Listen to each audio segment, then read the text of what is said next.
Keep it going, keep it going, keep it going. Well, there goes the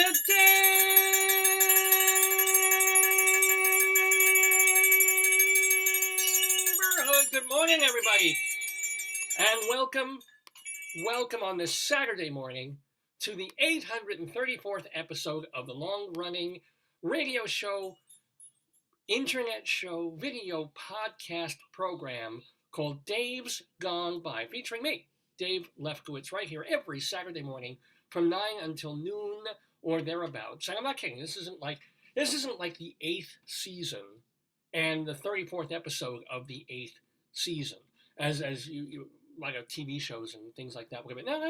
No. This is literally episode number 834. We've been doing these since October of 2002. And here we are all these years later. I have my generic food club seltzer. And if shows what I've been doing all these years and how successful this program is, that I'm drinking generic food club seltzer to clear my little throaty throat. I do have some more of that Barchik that I was drinking last week. Ooh. Did you ever get to try the Barchik, the delicious beet juice that we got from Hortex? I cannot. Really? I don't have ancestry that allows me to consume my ancestral pools. I can't. Yeah. If I get a chance, I'll run downstairs and maybe, if I need a pick-me-up late into the program, I'll run into the fridge and get some more of that savory Hortex Barchik that I was drinking on the show last week. Yeah. Anywho, welcome. What time does the guest join you? Well, here's the deal. We are fingers crossed, hoping to have 2 guests on this episode of Dave's Gone By. So coming in about an hour from now, we have a return visitor to the Daverhood, someone who is and has been a journalist for several decades now. He was on our program back in 2007. At 10 o'clock? Yes, 10 o'clock. When we had him on all those years ago, it was all about, if you can remember back this far, it was when Rupert Murdoch took over the Wall Street Journal. And our guest had some thoughts about that and about journalism and stuff in general. He's also an emeritus award-winning, Hall of Fame winning journalist out in Ohio. So now, there's all this stuff happening with Gannett newspapers, and there's other stuff in the journalism world and the newspaper world, such as it still is, that he wants to talk about and come back on the Daverhood to spiel about. Only this time it's going to be a little different, because last time he talked to me, his name is John K. Hartman, by the way, or he likes to be called Jack Hartman. And he, last time he talked to me on the program, today, in about an hour, he'll be chatting with the one, the only, the Jewish Rabbi Sol Solomon. So it should be a just as interesting conversation. Basically, I'm sure Rabbi Sol will steer him into talking about Yiddish newspapers and all the Jewish papers that have sprung up all over Long Island. You must have seen them. So, that should be a rather interesting convo between Jack Hartman, alumnus of the Daverhood, I just posted it and Rabbi Sol. It's in the chat. If you're looking for, what did you post in the chat? I just said at 10 o'clock Eastern Time, Dave's Gone By welcomes journalist Jack Hartman. Rabbi Sol chats with John K. Hartman, Columbus Free Press soon. There it is. So he's our main guest in the Daverhood. However, we're hoping, against all hope, that my oldest friend is also going to be in the Daverhood later on the show. Ozer? Yes. Okay, good. Yeah, he was going to be on our New Year's program. We did a New Year's Eve not overnight show, but from 10 o'clock at night on December 31st into the early morning hours of January 1st. We've been doing that for years. A lot of fun, and was really, really, really hoping to get my friend that I have known since 3rd grade, Ozer Teitelbaum, on the show. He tried, but there was some internet stuff, and we had a whole bunch of people going through, and it just didn't quite work out. So he said, hey, Dave, I couldn't be on I tried to get on, but I couldn't get on the New Year's show. Let me try and be on your one day before your birthday show, which today is. And I thought, great idea. Wonderful idea. So, of course, I get an email late last night that he's been sick half the week. and he may not be able to make it. But I am we're a man of constant sorrow. I know. But hey, if we can get him in, that's great because our chats go all over the place. I mean, he since I've known him so long, and he knows my crazy mind. And we both went to the same Hebrew school together. We both raised in Brooklyn in that insane shtegel ghetto culture. We just there's a certain weirdness that can occur between old friends like that you can't really have with anyone else. So I'm hoping that late in the show I'll have a visit from not just my old friend, but my oldest friend in the world, Ozer Teitelbaum. If not, get well soon. He didn't mention whether it was a COVID thing. Probably at this point, it's really funny. He said he was sick all week.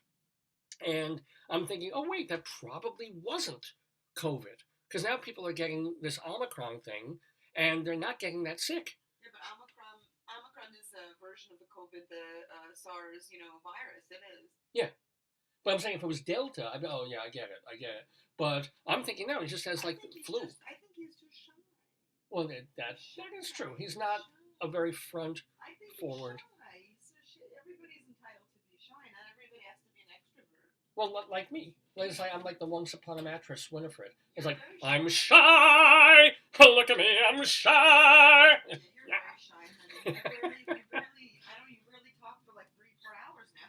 Right, there was a time when you could talk for 20. We used to talk. Oh yeah. One time you had a show. I think it was. Did you do the Jonesy 24 Hours one once? I never. I would have loved to. You did something like that a long time. No, what happened was the longest program I ever did of one of these was had to be a Tony Awards special, and I think it was supposed to be about 3 hours long. How long was it? 17. Yeah, and actually by the time it was over, it was about 8 hours long. And I'm not kidding. Literally, it was like a full work day of show. And you can see all the archives are at davesgoneby.com. But, I wasn't managing. It wasn't like I wasn't managing the time so well, but I pre-recorded a lot of interviews. It doesn't matter. Like, the last time you had no guest, you went on for 7 hours. You're like, oh, there's no guest, it'll be quick. It's like, 5 p.m. I'm like, David, the sun's gone down. There was one time when we ran overtime and I still hadn't played a pre-recorded interview with Paul Williams, the Oscar-winning songwriter, singer, composer guy, who, by the way, was back in the news just this 2-3 weeks ago when they revived Emmett Otter's Jug Band for off-Broadway. So yay, Paul Williams. But, I forgot, oh my God, we've done everything. I've talked to like 14 guests, half of them pre-recorded, and then I've got this 40-minute interview with Paul Williams, and we were already like 7 hours into the show. I'm like, keep it going. Just keep it going. And then one time we had a long show, a different one, and my old friend Jeff Goodman called in towards the very end of the show. And I thought we'd be talking for like 10 minutes, and then we just went on for about an hour and a half. So sometimes the Daverhood gets a little blobby. It gets a little stretched out of shape, if you will. But, for someone who's 57 years old, turning 58 tomorrow. Yeah, I'm kind of in shape. I do know there's a difference now. Now, granted, back in those days when I was doing the show on college radio and sometimes late night on WGBB out on Long Island, I would take 20 minutes and play music. So I would have a break. I would go outside. I'd walk around. I'd have a pee. I'd have a snack, and then come back to the mic, and I'd be like, "Whoa!" Here, there are a lot of times now because I can't really play music because of copyright. I get on the air at 9 a.m. and I'm going until about 12:30 sometimes, 12:45. And you can see, you'll probably see today, like my eyes towards like the 3-hour mark are going like, I'm starting to push a little bit. I'm starting to be like, okay, drinking the beverage here, having my Hortex Barchichic beverage. Like I wouldn't necessarily have had to do, maybe 10 years back. But then again, 10 years back, there would be a pre-recorded interview of 45 minutes to play. And that would just give me a talk break, a mic break, a person break, where I don't have to be this. I can just be across the room going like, just go into my regeneration tank and get some more cells and DNA into my body so I can get back on mic and be this again. But anywho, my first gift of of my birthday. My first most amazing gift, of course, comes from the most amazing person in my life. You're looking at it, but you haven't seen the whole thing. This is very beautiful. My darling and adorable wife, and I'm the guy like, okay, let me open this on my birthday. My birthday's tomorrow, Sunday, January 23rd. I turn 58 years old. Let me just, my birthday's that day. And say, no, you have to open it now. I'm like, but no, open it now. You gotta see it. So, okay, I opened it, and which is great because now I get to wear it. Ladies and gentlemen, how do I do the reveal on this? I really have no room here, but look at this. Look at this. Look at this. People ask why, and I say, I'll get up on the chair a little bit and move back. I just really like potatoes, which I do. Don't I, potato? Don't I? I mean, there's also lots of little in-jokes and things that if you're tuning in for the very first time, you have no idea what the hell I'm talking about. But stay with us, ladies and gentlemen. So, yeah, here's a potato. After hour 75. Single says loves it. Who said? Cynthia. Oh, hey, Cynthia, cousin Sim. Yeah, welcome to you and your husband watching the show. So great that we have a lot of the same people tuning in every week, new people all the time, thousands of people, liking and friendly on Facebook. It's great. It's great after all these years. The reason I do it is for love of doing it. It's kind of comedy therapy for me. David, you're like Lady Gaga for the applause. Well, yeah, I do. Well, what's that line from the Broadway show Applause? That Bonnie Franklin, who was a friend of the Daverhood, she sang on Broadway, is like, why do we work our asses off? Applause, applause. Well, yeah. See, listen. I can hear people in Bensonhurst applauding me right now. Listen. Thank you. I hear people in Red Hook, Brooklyn. Here they are. Oh, thank you, you Red Hookers, you. Oh, I hear folks. Where are they? Is that Center Reach, Long Island? It's very faint. Oh, yeah. See, they love me in Center Reach. Oh my goodness. So anyway, let me tell you what else. Financial district. That's right. And occasionally I get the occasional boo, or I get. Sometimes I can't even draw flies. There we go. Children, not so much. But I keep doing it. I keep loving doing it. I hope you enjoy the show. So let me tell you what else is going to be on this episode of Dave's Gone By. So yes, Jack Hartman going to be talking journalism with us. We've got, I'm hoping, Ozer Teitelbaum, who is, by the way, a patent attorney and helps with things like that. That's his day job. And what else? We'll have Greeley crimes and old times. Yes, we will.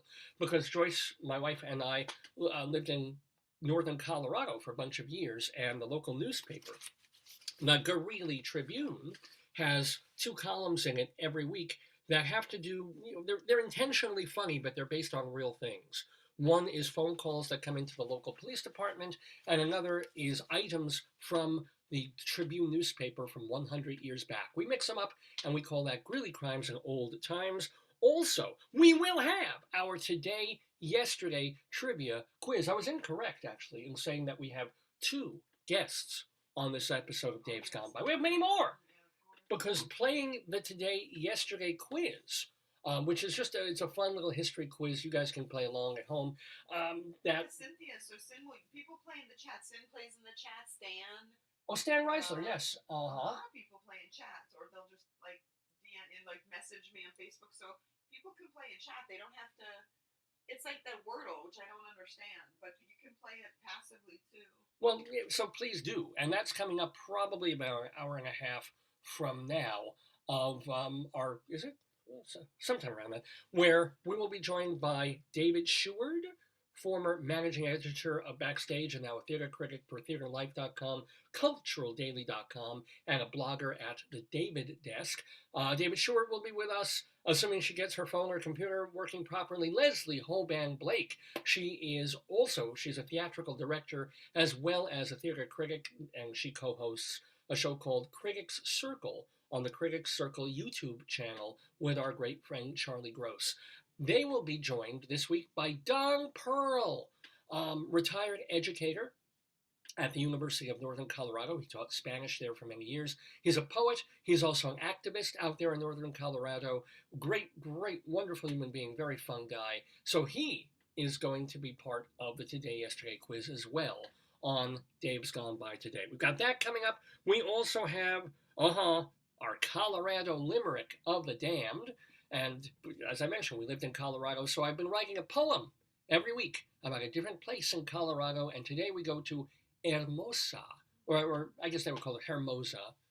No, I'll say Hermosa, Colorado. I'll tell you a little bit about it. Pretty or beautiful. Hermosa, pretty, beautiful. Yes, that is true. My poem is probably not. How disgusting is my poem this week?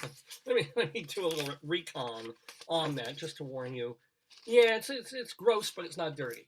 So there you go. So stick around for our Colorado Limerick of the Damned, and we'll get this one out of the way also. I am doing a My Sick Mind segment. This is the segment that really separates the real, deep, true fans who will tolerate anything. And the fans who are like, oh, this guy's mildly amusing. I'm enjoying kind of watching this. And then I'll do either a Colorado Limerick or I'll do a My Sick Mind segment like, oh, I'm turning this guy off. I'm defriending him on Facebook, and I'm going to slash his tires when he's asleep. Because My Sick Mind is that kind of thing, and Joyce and I were watching a documentary about Gilbert Gottfried this week that I want to watch over and over and over and over again. But it's that idea of when is too soon? Never is too soon. So I do have a bunch of not that funny jokes about meatloaf, ladies and gentlemen, because of course, in the same day, basically we got word of both Meatloaf, the musician, the Bag of Hell guy, and Louie Anderson both dying. So heaven just got like a little bit heavier last night, but that's not one of the jokes. But the immediate tell the story that you were writing your own play. Yeah. That was a kismet. Weird. This is a weird thing. Not the fact that I'm going to be making a couple of bad jokes about Meatloaf. Based basically on his album titles. It's all, stupid little puns. But that's from the My Sick Mind segment. But the weirder part, and this is really messed up. This is like, when was the last time, with all due respect, he's a funny guy. He hosts Family Feud, and he's a fun comedian. Beloved. He had a rough childhood, but he's a beloved. You're talking about Louie Anderson, right? Yeah. Nice guy. And so, and very talented fella. But when was the last time you really... He's like, wasn't he in Caddyshack or some sort of... I'm sure he was. Yeah, like a lot of, like he was a... He had fluctuating, weight gain and weight loss and things like that. And he was sick. I think he died of some kind of blood disease that came upon him. So, sad thing. But here's the part. Here's the very messed up part. Like 2 nights ago, Thursday night, I was writing... I was working on something with Rabbi Saul for the theater. We're basically working on a sequel, non-musical, to Shalom Dammit, his obra maestra, if you will, and we will. So, I've been working on that, past the first draft stage, just now in that stage of going over and over it to the point where the only way to revise it further is to do it in front of people, but I'm not there yet. So working on it, and which means that in the Seinfeldian way, you go line by line, word by word, over and over again. So you see, the line, where's the joke? Is the joke hitting in the middle of the line, or do you need to place this word at the end? Can I cut 3 words of the line?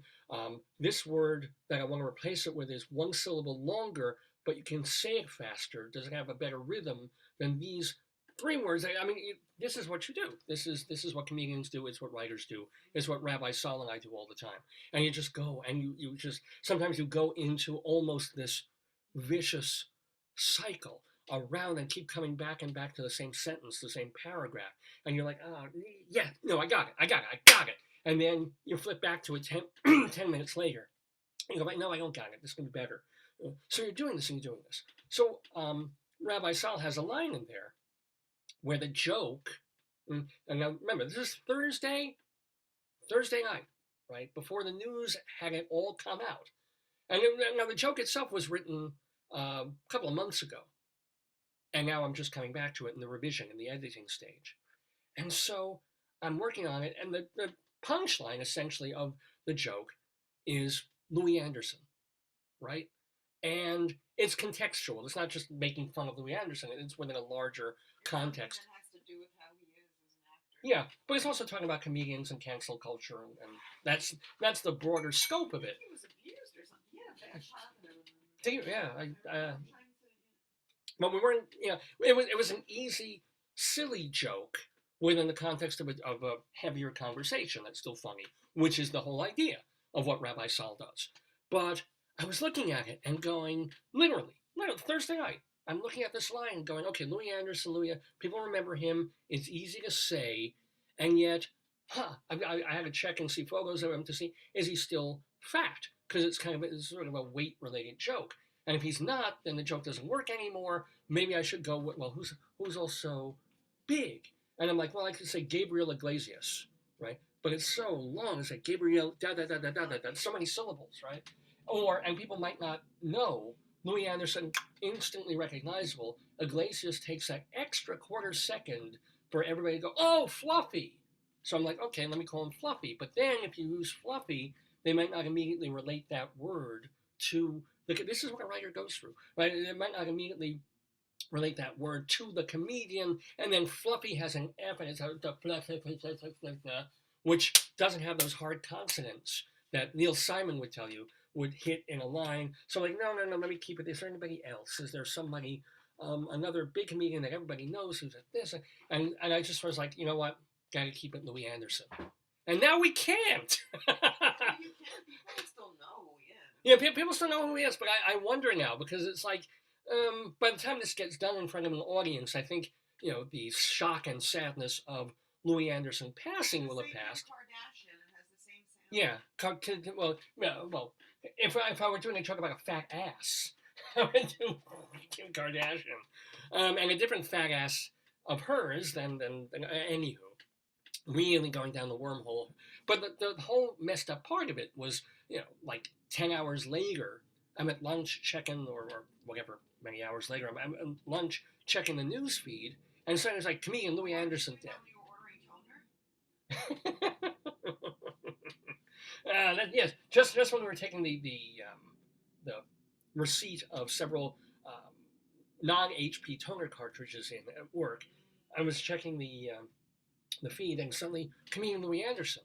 And not only was it, of course, the shock of, oh, Louie Anderson died, but this like, oh my God, for like 20 minutes, I was fixating on this man.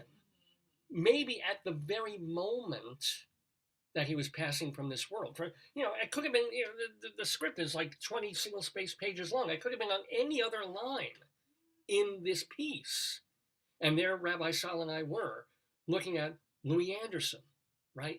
Really, at the moment, they were coding him. And it's just like, spirits hovering over the deep. So I don't have any actual Louie Anderson jokes for this show. I do have Meatloaf jokes, because we did watch.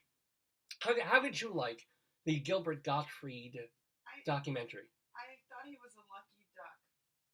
How do you mean?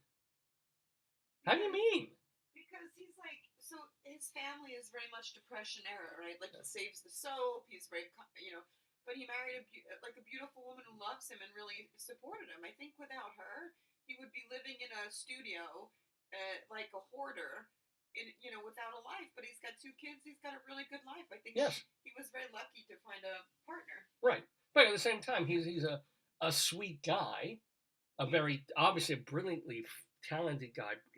On some level, genius funny to me. There's something about him. I've mentioned this before, that he makes me laugh like no other comedian, almost no other human being can. There's just something and like everybody else, he annoys me half the time too. But when he gets on a jag, that something hits me that is so primal that I have trouble breathing. Yes. And the minute I start laughing, Joyce is like, breathe, stop laughing, Dave. I don't want you to pass out. I'm like, let me laugh for one more second, and then I'll. That's where you got the hernia during the. Well, that was the South Park movie. Joyce thinks I got my hernia when we went to see South Park Bigger, Longer, and Uncut in the theater. I think it exacerbated because you laughed so hard at parts you couldn't breathe. Well, I don't go to the theater to exacerbate. That's Pee Wee Herman. But and that's why I'm me and not Gilbert.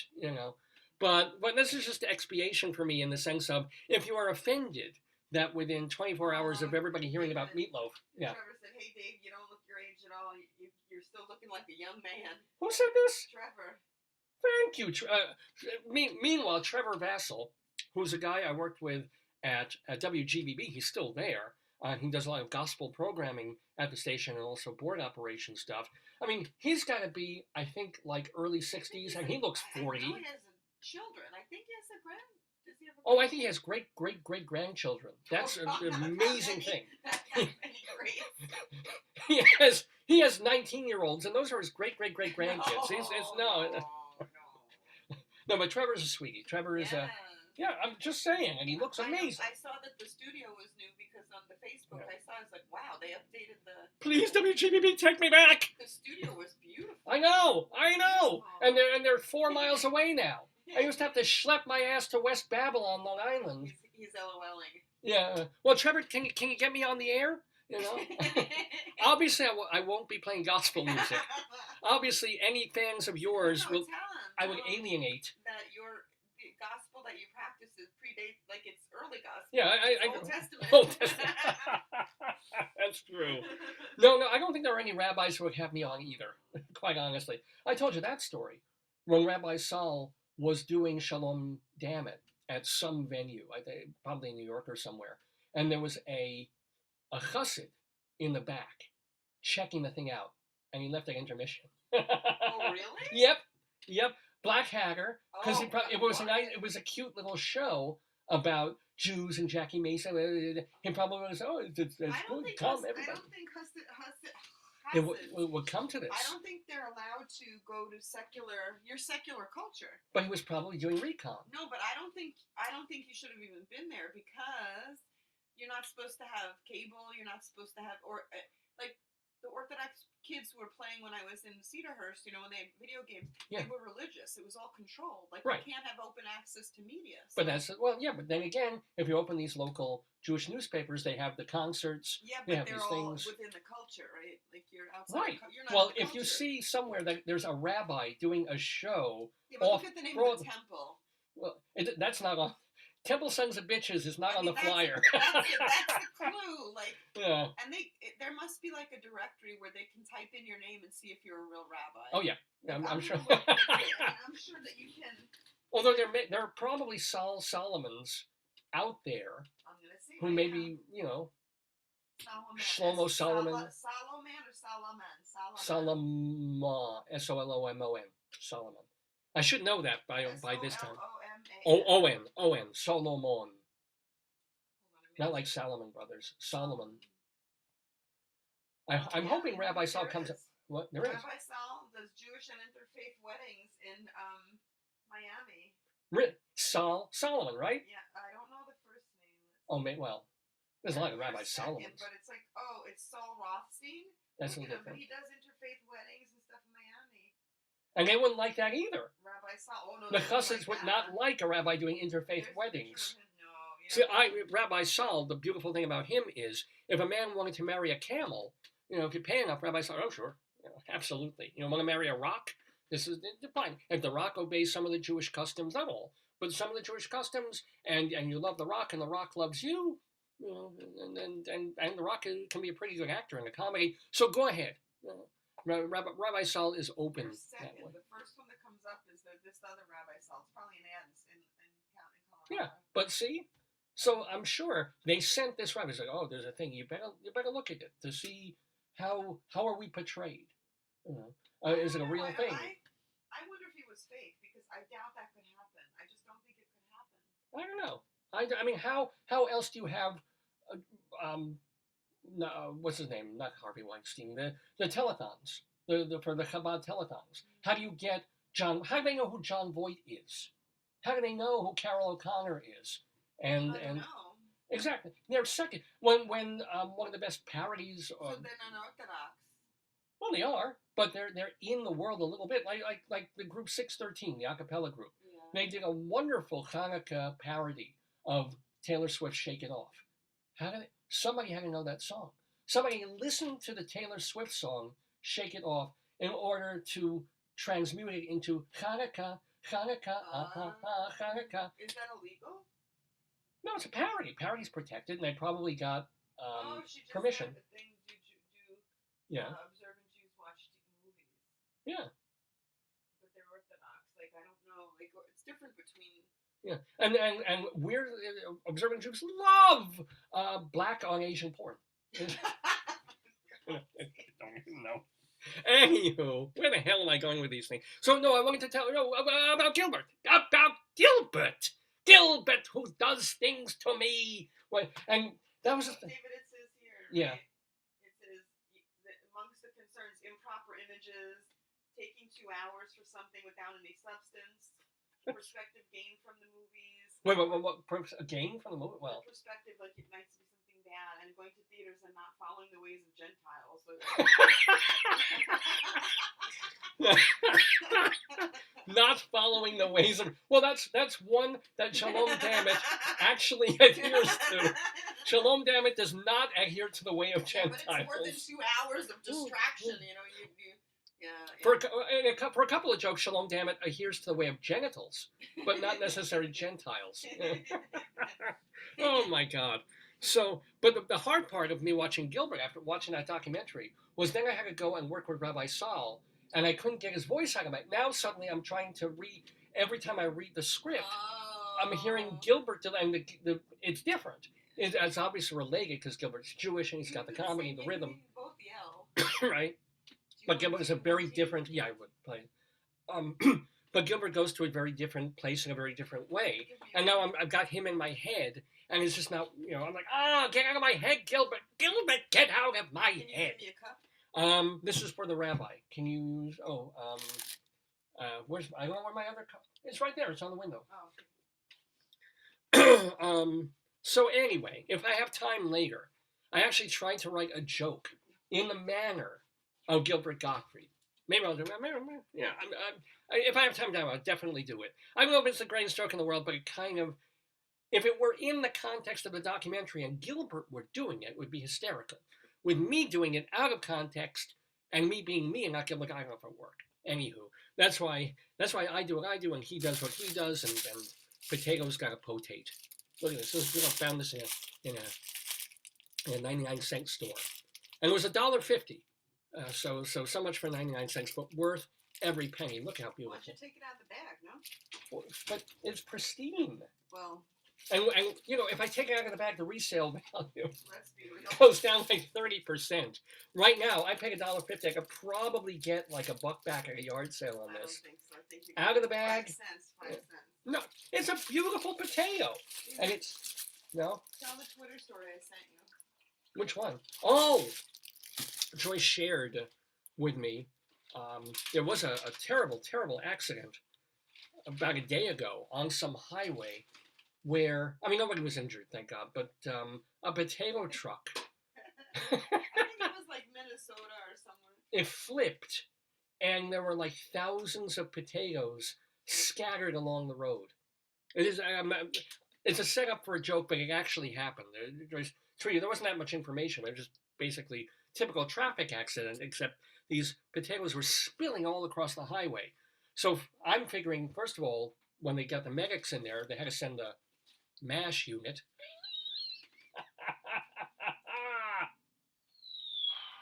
That was not a bomb. That was very cute. That was very amusing. No. Oh, well. How about you potato? What did you think of the joke? Oh, peals of laughter. See, he's got his own. I'll do a noise for you, potato. Here we go. There you go. Anywho, so what else? We got. Oh, by the way, it's 9. Oh my God, it's already after 9:30, ladies and gentlemen. We have our guest coming at 10, Jack Hartman, actually, who will be talking about journalism with Rabbi Saul. We will have our trivia quiz with Leslie Hoban, Blake David, Sheward, and Don Perl. We will have Hope Against Hope, my old friend Ozer Teitelbaum joining us later. Our Colorado Limerick of the Damned, and let's just get through this. Let's deal with this. Now that I've set it up maybe I'll do them in Gilbert's voice. Maybe this will help. But Meatloaf died yesterday, so I apologize. My mind immediately goes for the joke. Pretty much with anything. You know, there's no subject. And Gilbert says this in the documentary, or another comedian said, as soon as you tell a comedian, you cannot joke about that. Don't touch that. That was his wife who said it? Yeah, she said, like, if we say something, like, don't do it, he's going to do it. He's going to, you're almost forcing him to. It's literally oppositional behavior 180 degrees. If you tell a comedian that's not, you can't, that subject, too soon, not funny. As Gilbert found out, making the 9/11 joke 3 weeks after 9/11 at the Hugh Hefner roast, as he found out again with Affleck, you can't. There are people who feel so much for other people. You got those are the exact people you got to cut their heads off with comedy. You got to do it. So, ladies and gentlemen, Joyce is looking at me with like, no, not true. But, ladies and gentlemen, if you're overly sensitive, you might want to turn your computer away or mute it for a minute or two, as we do My Sick Mind for Meatloaf. How come? Come on. There it is. My sick, my sick, my sick, my sick, my sick mind. Well, talk about bad taste. My sick, my sick, my sick, my sick, my sick mind. You sick little monkey. Well, I will warn all of you. Thank you so much. I'll use this. It's very hot. I will warn all of you that you kind of, and I honestly, no offense to the man, I've never been a Meatloaf fan. I was not a Rocky Horror groupie, and the music, just not my thing. The bombastic, that whole series of stuff he did with Jim Steinman and post-Steinman, not my kind of thing. So I don't know enough about him. If you're a Meatloaf fan and you know his albums, and not just the most famous one, I'm hoping these will be funny, because most of these punchlines are simply the titles of Meatloaf albums. So there you go. So that may help, and may get you through this segment called My Sick Mind.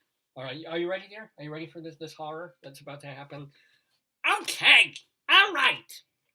What are the worms eating for lunch today? Cold meatloaf. She doesn't find it. She does not find me amusing. She doesn't. What did God say? I have to watch Gilbert first in order to do Gilbert properly. What did God say when he learned that meatloaf? God is punishing me for telling these jokes. Let me get them. Let me get the phlegm out. Do you have your xylophone? I do. Here, but the xylophone is for the quiz. This is different. What did God say when he learned that Meatloaf and Jim Steinman were both dead, but Todd Rundgren was still alive? 2 out of 3 ain't bad.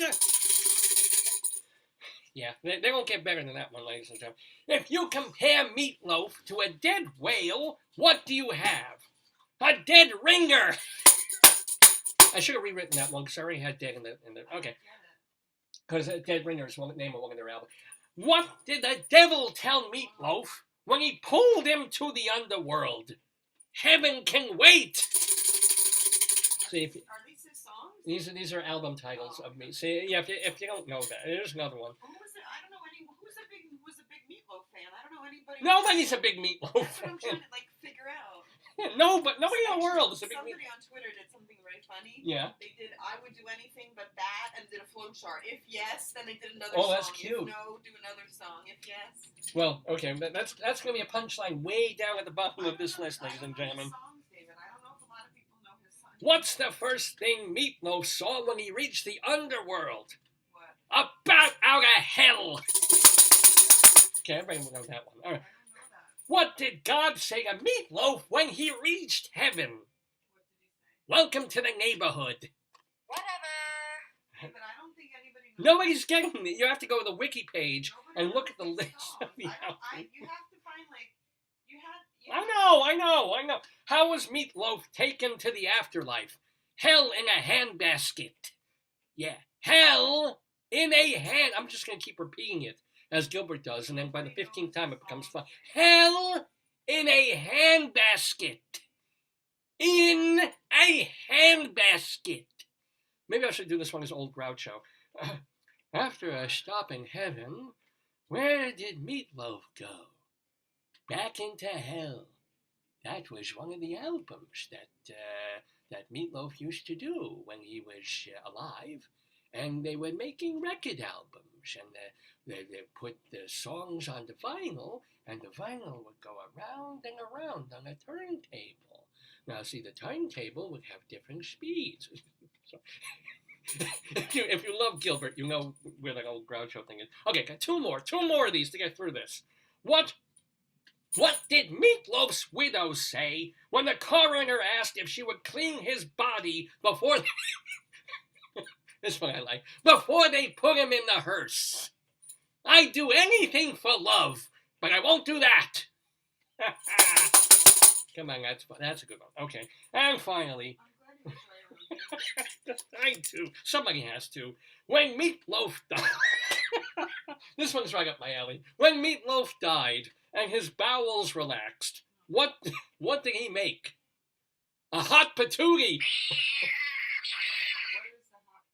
Because he sang "Hot Patootie, Bless My Soul." I really love that rock and roll. Yeah, that's that's my sick mind. God.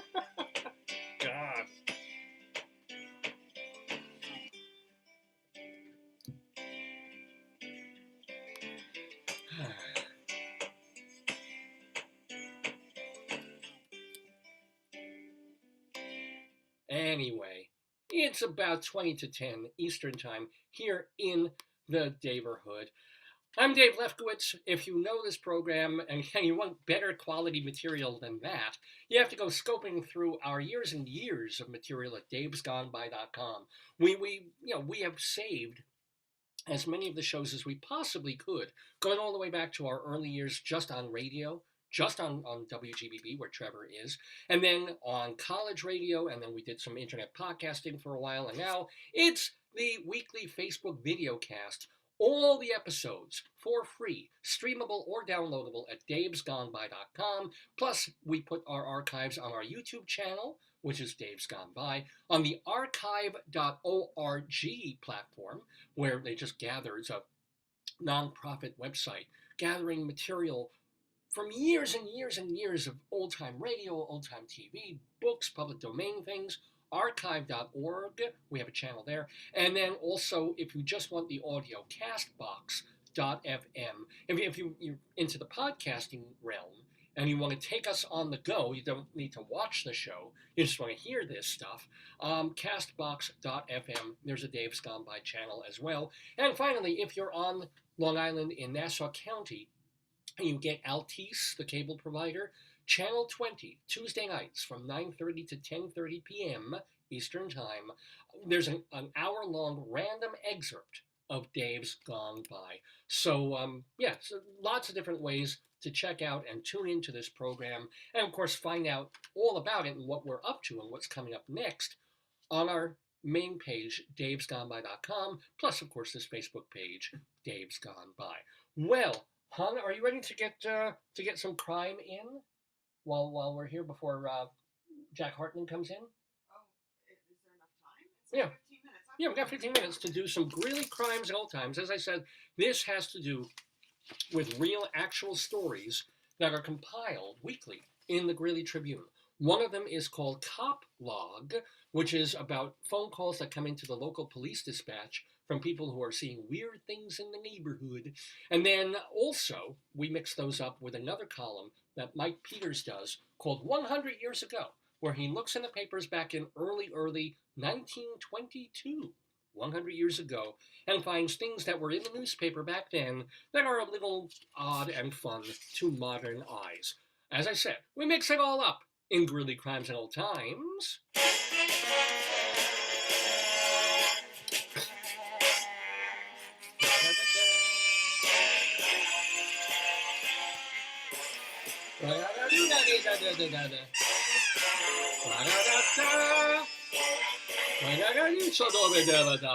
Okay, Greeley Crimes and Old Times. So let's get criminal, everybody out there. we'll begin with some actual real reports that came in to the police department just a week or 2 or 3 ago in northern Colorado. Oh, wow, there it is. A man on 18th Avenue reported that a neighbor had his girlfriend's book that they were trying to publish, and she refused to give it back because of a Facebook post. This is, they're calling the police. This must be a high crime area. That's just ruthless. I know, right? Wow. This is why the cops were in the South Bronx yesterday. That's can you imagine taking someone's book and not giving it back because of a Facebook? Oh, I know.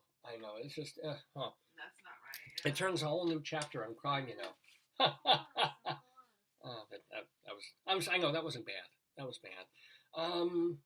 This one will be better, I promise. Let me see. Yeah, it's a little better. A caller. Oh, a caller. Hello. Where are you? C Street? Caller on C Street, huh? Yeah. Oh, my goodness. He said a neighbor's dog came onto his property. It's a weird dog. That's the closest we have. We have a cat. And chased his horse. Whoa. That's a real Colorado story. Yeah, You don't get this in the New York Post. Actually, he's very lucky that he called the police because some farmers would have shot the El Perro. Well, yeah. They would have shot him. Yeah. So and everybody's got guns out there, yeah, so it was lucky. I'd rather have someone call the police on my animal. My friend was in Virginia. She did her graduate work in Virginia, and she said one of the neighbors had a perro kid that barked. Yeah. And then one day someone, the perro. They didn't poison it. They shot it. Yeah. Wow. So I'd rather have someone call the police than take it into their own hands. Oh, absolutely. No, the woman called, and what was interesting is, they called when the guy called again. He said, "The dog. I'm sorry, a little horse here." Oh. You saw the video of the baby donkey, the orphan little baby donkey. Yes, we watch Facebook videos of animals and cry, which is that is life during the pandemic, ladies and gentlemen. It's watching Facebook and Twitter videos and crying over animals. This is past 2 years life. Oh, me too, absolutely. A man on that. Oh, this we actually really need that noise.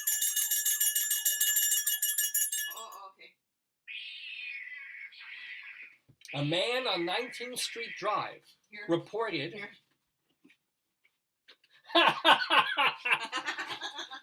a bobcat was in his backyard, and he had video of a footprint as proof. Usually you give the poop, the scat, not the footprint. Yeah, but it's sort of like, how do you have any idea that what a bobcat's footprint this is? The country, baby. No, wait, wouldn't it look like a cat? No, you know how come? No, why? Because a bobcat, the feet of a cat are teeny. A bobcat, his feet are like your hand. If they're that big, wouldn't it be a Robert cat? I think it should be Sir Robert Cat. Yeah. Yeah, I know. I know that was bad. I know that wasn't a good joke. I know. Give me a chance. A woman on 35th Avenue. Oh, yeah. Yeah. What happened? Okay. Alrighty. What? She reported a road rage incident where a person in the passenger seat of a Jeep threw water in her car and cursed her out. Again, better water than a gun, better water than hitting her with the car, better water than doing anything bad. And hopefully it's just water, not acid. Remember that when people, years ago they threw acid in that model's face? Oh, yeah. So, I always used to tell you, when you drive in a place where people have concealed carry permit or people are, have they coal rollers where they shoot the smoke from the exhaust pipe of the truck. Remember they used to make the black smoke? Yeah.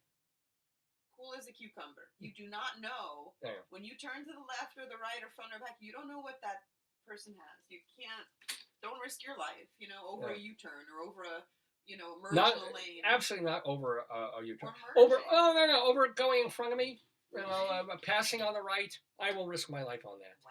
Oh my God! Yes, I would risk my life of someone speeding in an autistic child area. I would be. How dare you? How dare you go 3 miles an hour over the speed limit when there's autistic children around, possibly in their houses, taking tuba lessons? Oh my How goodness. could you go fast down this street? How could you do this? I posted a picture of a psychedelic owl in the car driving. Oh, listen. But I do wonder, Yeah. what is the point of, like, deaf child area? What is the point of that sign? The point is that if you are beeping the horn, the kid won't hear you. That's right. So what's the point? No, so to be cautious with your visual field. So, like, if you're driving, it's like if you're driving and you know the child or adults can't hear, or God forbid the police or somebody's trying to, tell that kid move or stop, or you know that you're going to have some visual cue. You should have that at every street you drive down. But people are not cautious. Or just lower the speed limit for that street. Warning, deaf child around, go 15 miles an hour down this block. Or just drive cautiously like a normal person. Don't Right. drive 80 miles an hour. But you shouldn't be doing that down a street when anyway. People come off Peninsula Road and Yeah, I walk, they make that turn like 60 miles an hour, and they Right. and if you're not careful, you're dead. Oh, yeah. Oh, yeah. No, I mean, I remember I saw this deaf child get hit by a car, and you could just see it screaming, like, Yay. Uh-oh. Your Wi-Fi broke too. oh no, oh Be no. careful. I said, no, I'm still there. I'm But still it, here. It It pixelated a little bit. Anyway, boy, I'm going off today, man. This is my pre-birthday show, January 22nd. It says waiting for signal and it stops. Yeah.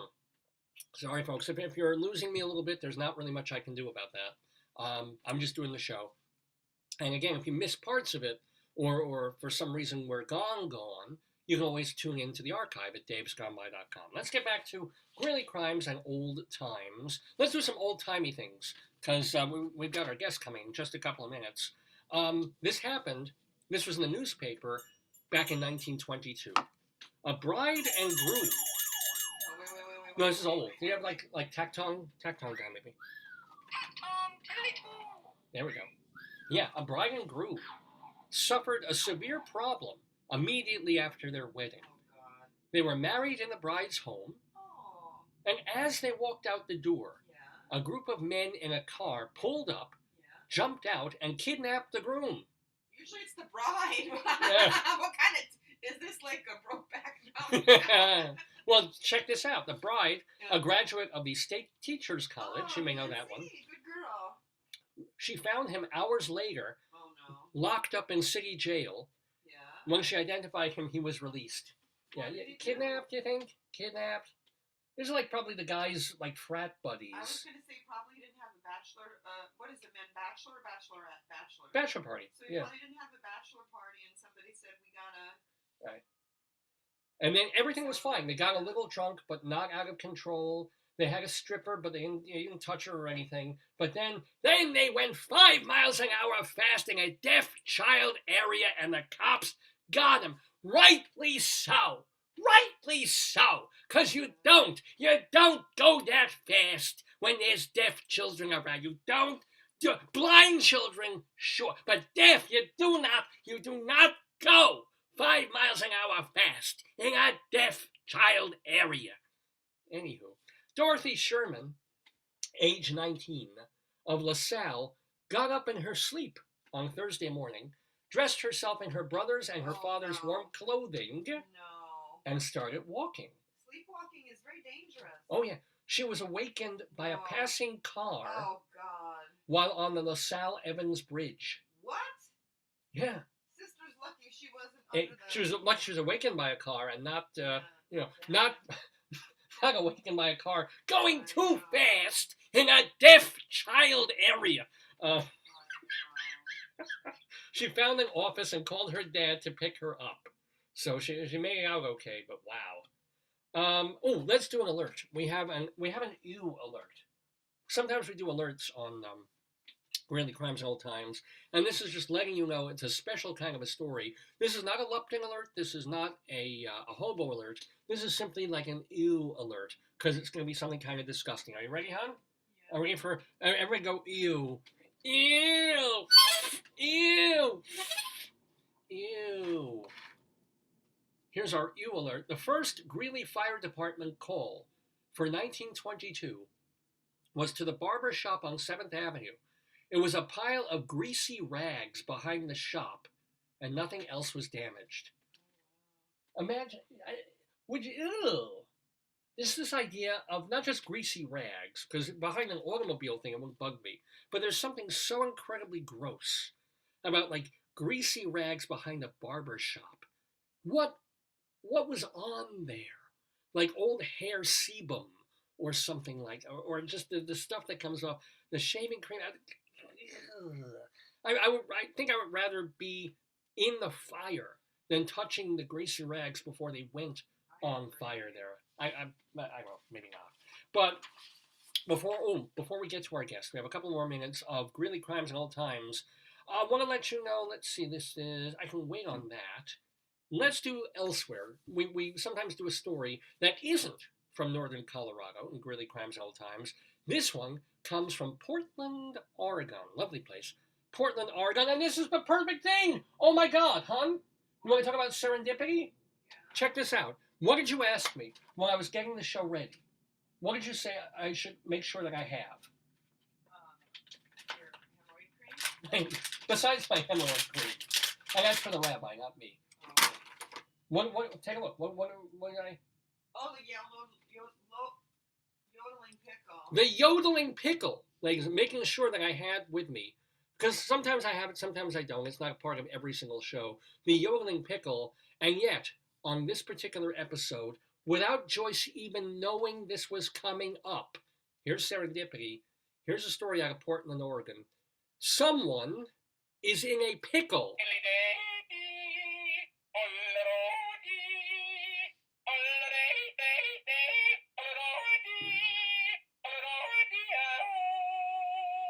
The mascot for the Portland Pickles, a summer baseball team in the West. Is it the real name, the Portland Pickles? Remember, it's 1922. An actual. Maybe they were sponsored by a pickle team. I'll betcha. Yeah. Or maybe there was a pickle factory back in the day, and that's why. And Portland Pickle has like a alliteration. They went with that. A summer baseball team in the West Coast League had its Twitter. Wait, what? Oh, this is not 100 years ago. This is not. This is just an elsewhere. This is recent. So the Portland Pickles is a current team. Please do not mistake me. Do not get confused by my mention of 100 year ago, 1922. This is now. This is today. This is last week. Someone in a pickle. The Portland Pickles had its Twitter privileges revoked for sharing a questionable photo during a social media takeover. On Wednesday, this is like, I think 2 Wednesdays ago, Dylan, the team's pickle mascot, tweeted, "New phone, who dis?" As pickles are wont to tweet. Why don't pickles use correct conjugation and grammar? I don't know. I guess they're not briny enough. Plus, holding those heavy phones is too cumbersome. All right, anyway. Thank you very much. I've made that joke before. But here, check this out. Unfortunately, I don't have the picture to show you, but this is something that you can all look up. Oh, great. Dylan, the mascot pickle, tweeted a suggestive photo showing the mascot sitting down, appearing to expose his green genitalia. Some Twitter users... Wait. Yes. But he's wearing a costume. He's wearing a costume. If you see the picture, he's supposedly, they're saying he's giving a thumbs up. You know, he's just sort of sitting there. Yeah. But the way the picture is shown and cropped, you kind of just see the pickle sitting in a chair with just a thumb sticking up out of his lap. Yeah, but when It doesn't look like a thumb. When you're wearing that costume, I don't think you're able to see anything, right? Well, yeah, no, I mean... That would be my understanding. Like, doesn't it blind you if you're, like, don't have eye holes and stuff? No, it's not that kind of... He's in a uniform. Oh, he's not wearing he's not dressed as a human Right. pickle. No, Okay. no. He's got a uniform, Oh, he's got a pickle head, and then he's got the pickle thumb coming up out of his lap, sort of like this. So what happened? Well, what do you think it looked like? It has come to our attention that this photo can be misinterpreted. Misinterpreted as a disturbing image, the Portland Pickles tweeted, adding, Dylan would like to go on record and say that he was just trying to give his fans a thumbs up. The Pickles said that Dill, that's his name, Dill is now on a timeout. So ladies and gentlemen, if you want to see Dill of the Portland Pickles and the tweet image, I guess all you got to do is Google that. and you can make your That's very own mind sad. up. Yeah. I mean, Mm. look at what's his name, the one you like, Gritty.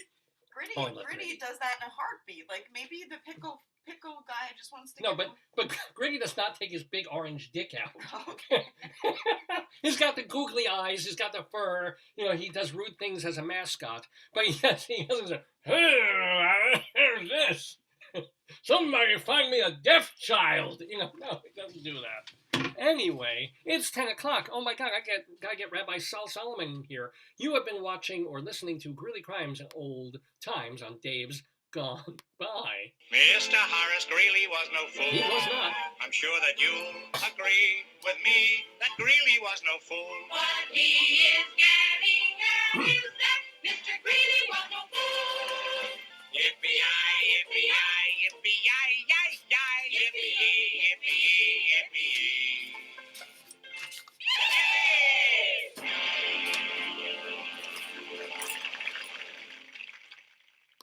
Coming into the Daverhood in just a moment is our great friend, Rabbi Sal Solomon, founder and spiritual leader of Temple Sons of Bitches in Great Neck, New York. I kind of have to find some paperwork for him. The real Rabbi Sal, right? The actual, not that faker out there who's doing interfaith marriages. Oh no, we're talking about the one, the only, the Jewish, the true Rabbi Sal Solomon. Let me just get his notes for him because he's going to need that. Not sure why you can't find them. There we go. Okay. It should have been page 2. Anyway, Jack Hartman is a journalist. What happened to that page? How strange. That is so weird. I'll have to just get him another thing. Anyway, I'm sorry. Jack Hartman writes for the Columbus Free Press. He's an emeritus professor, award-winning, and also literally an honoree, a Hall of Fame honoree. Wants to talk about all things newspapers and journalistic, not with me, heaven forbid, but with the one, the only, the Jewish Rabbi Sal Solomon on Dave's Gone By right now.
Shalom!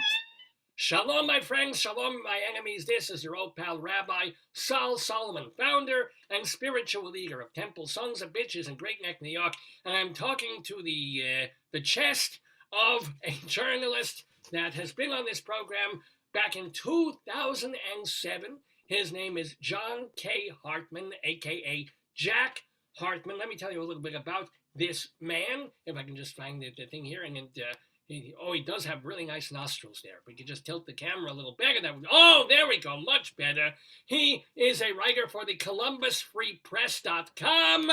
More importantly, he's an emeritus journalism professor. He got a doctorate in communication from Bowling Green University. He wrote 2 books about the USA Today way. It's not really about the USA Today newspaper. He's in the Central Michigan University Hall of Fame, so he has all sorts of thoughts, all sorts of ideas about where journalism is and where it's going in 2022 and beyond. So we welcome most delightfully back to the Daverhood, Jack Hartman. Shalom, Jack. How you doing? Hey, I'm doing great. How about you? Oh, thank God. I'm good. Well, besides my prostate and besides that, I've got a nose hair that no matter what I do, I can't. It's in there. I pluck, I shave, nothing. I'm going to have to get hedge trimmers at a certain point. How are you?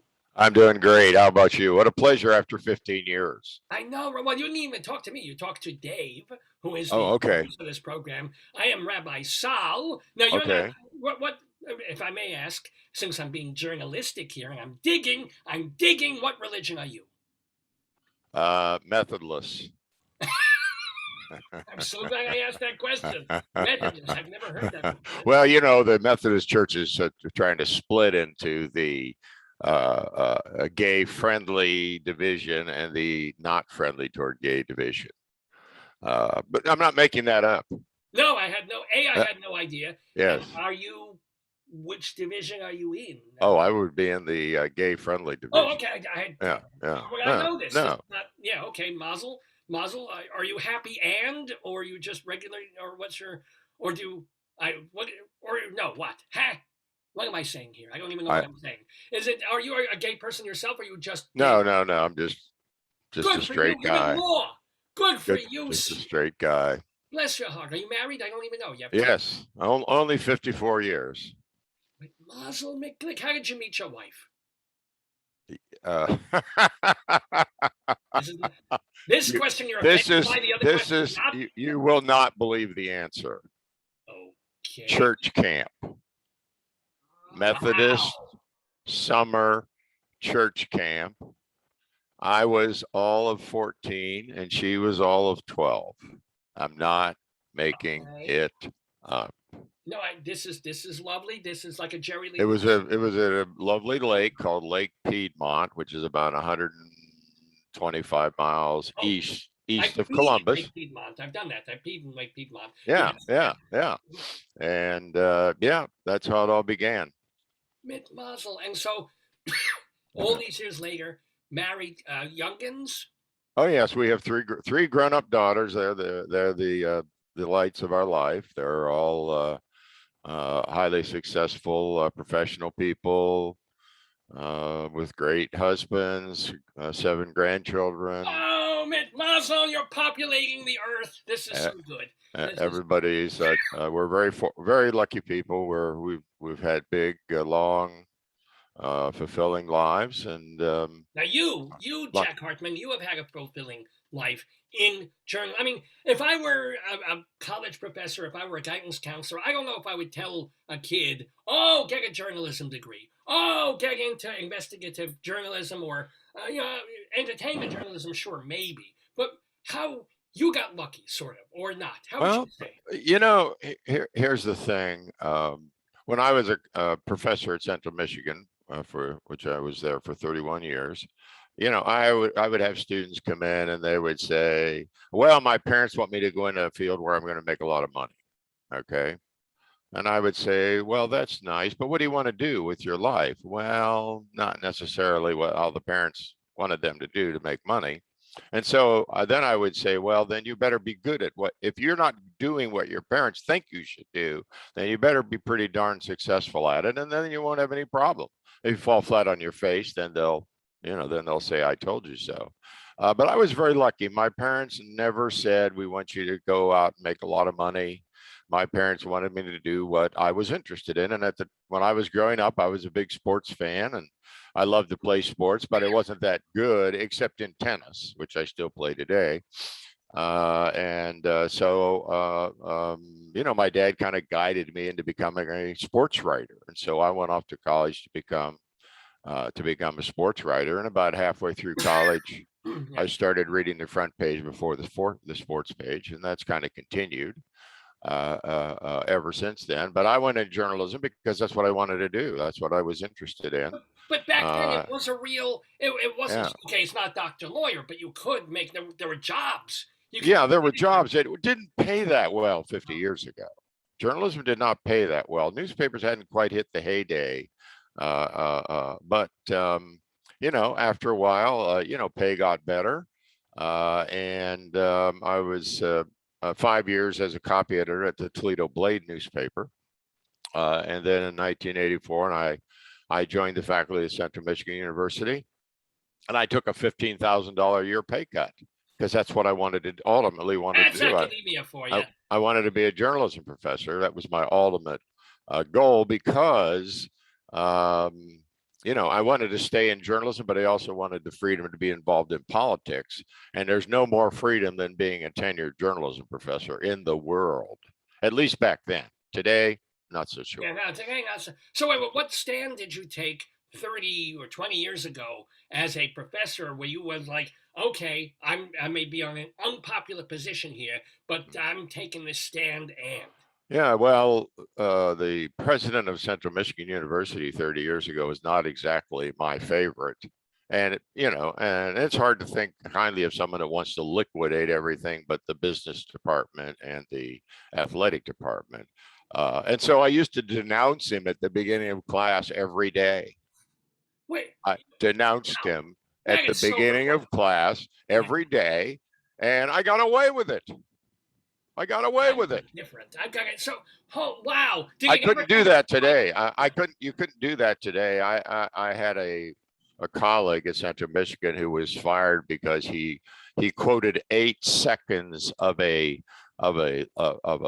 trial transcript that contained inflammatory racist rhetoric, and he was not calling people names. He was explaining how sometimes unsavory things, freedom of the press, freedom of speech allows unsavory things to be said and unsavory things to be reported.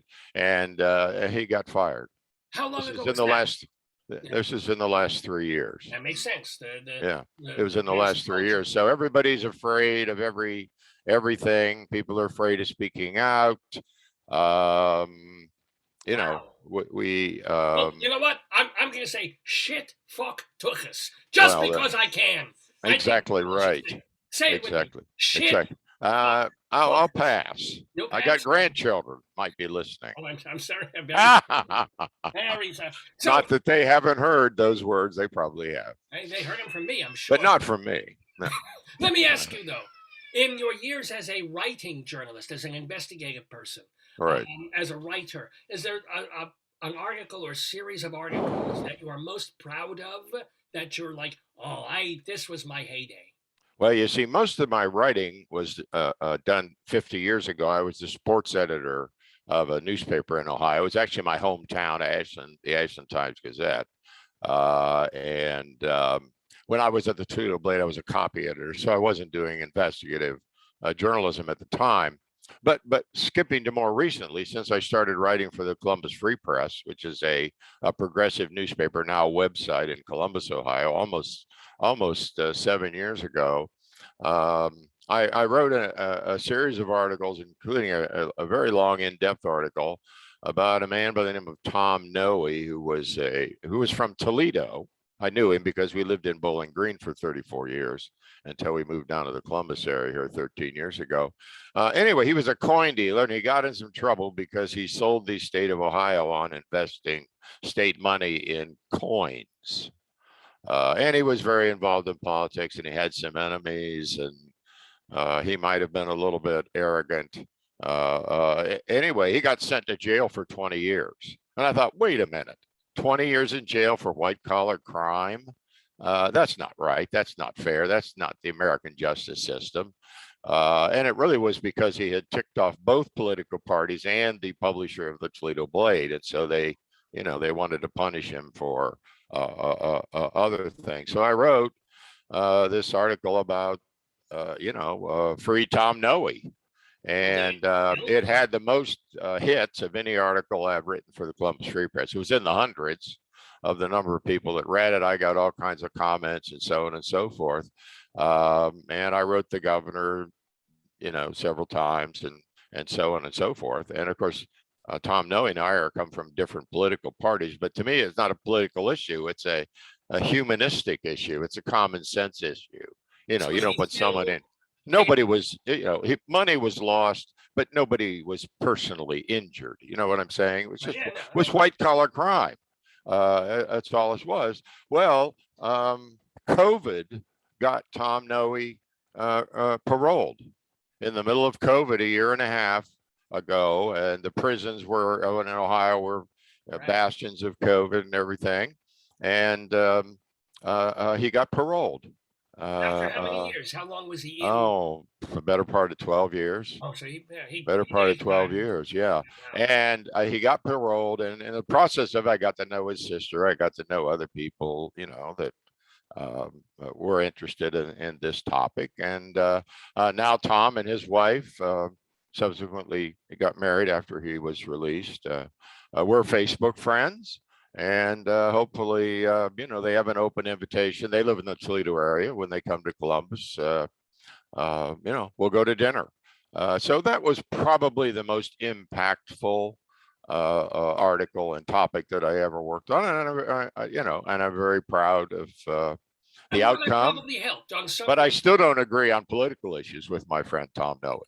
But I'll bet you, even though it didn't. See, nowadays, if you want to release somebody from prison, you got to get a documentary done. You get a movie on Netflix, then they get out, then they get a new trial. Right? Yeah, So, it was hard to create sympathy for a middle or upper class white man too. Wow, that no wonder. If you said that in class, you would be fired tomorrow. Yeah, exactly. Exactly right. But let's not get too deeply into that subject, because I might say something I regret. You're a journalist. We're free, quote unquote. Well, say what we want, quote unquote.